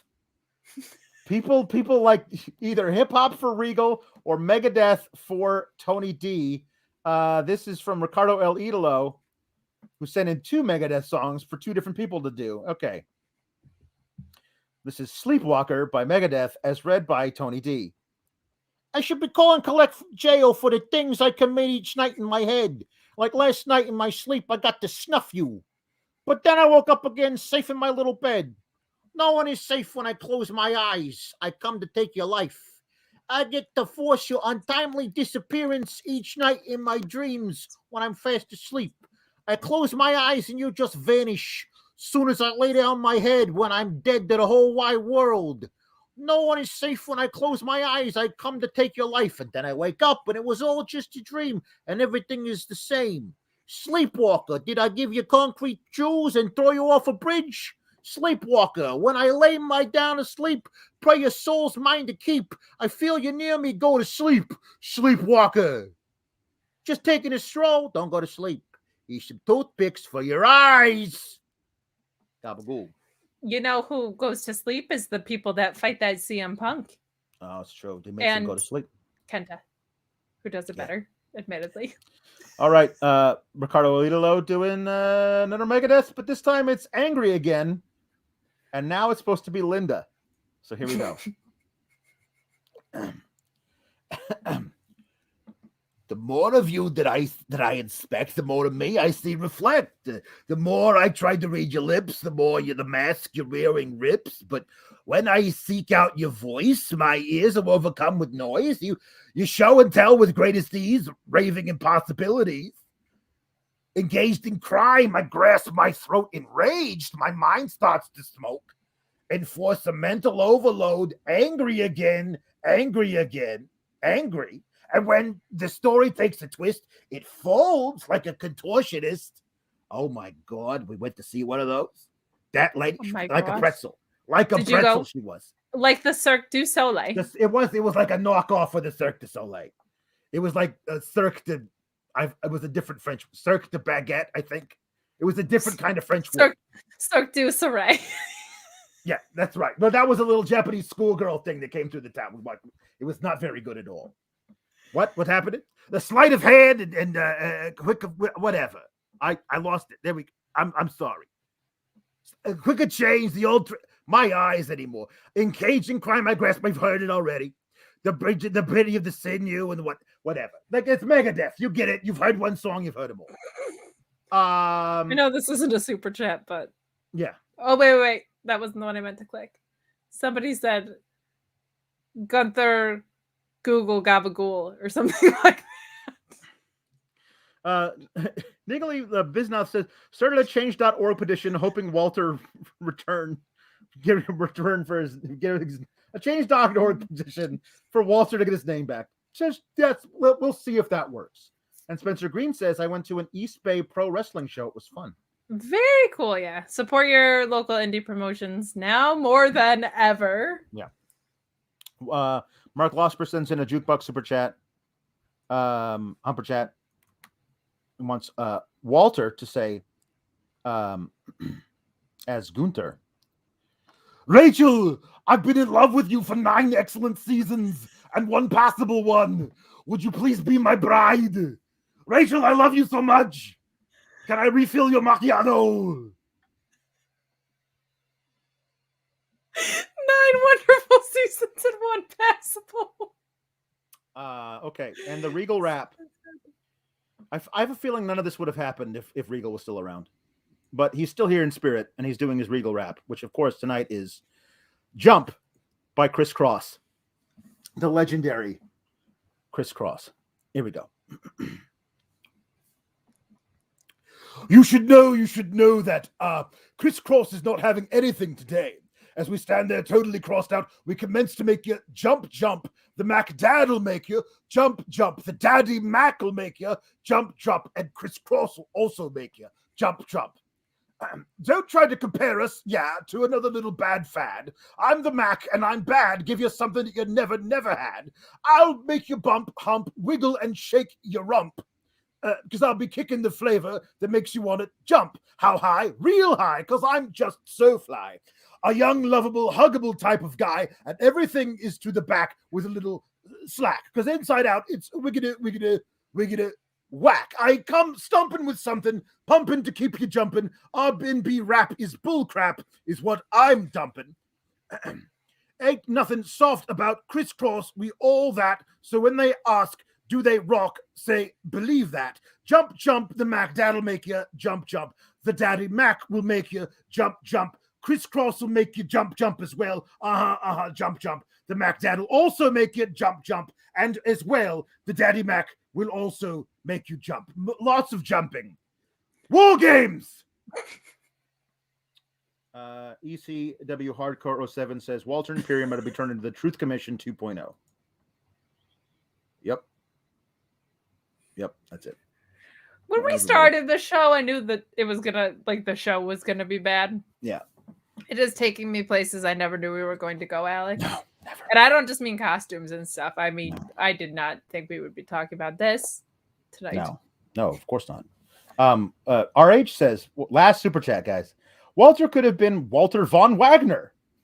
It's true. Could be his long lost uncle from the old country. Fucking brilliant. And what did they do to Sarray? She's a straight up badass, but now she's Saved by the Bell. Well, it's all right because she's Saved by the Bell. It's all right because I'm saved by the. It's not all right. It's not all right. It's never all right. Okay. Thanks for tuning in, guys. Kate, we have plenty of time now, so tell them where they can find you and other things about you. Plug your stuff. Sure. You can you can find me at Kate on Deck. I see it on the Twitter machine, which I'm sure will be a normal and calm place after today's episode. You can also catch me on Fridays with Sean Ross Staff doing the AEW Rampage and SmackDown post show, as well as Wednesdays on the Mark Order podcast, where I will be tomorrow talking all things All Elite. Yeah, you can follow me on the Twitter at Alex Sourgraps. Do the Sourgraps show on Fightful Select, talking about Raw and SmackDown, which are somehow still worse than this. At least this has Roderick Strong versus Walter on it, which until the thing that happened after the match will be by far the best match in WWE this week. Maybe of the year. Maybe of the year. And then tomorrow night I'll be on the AEW show talking about the return of Jon Moxley, so that's going to be a lot of fun. And then Kate and I will probably do a post show for the Rumble whenever that happens. Kill it! You have to kill the stream.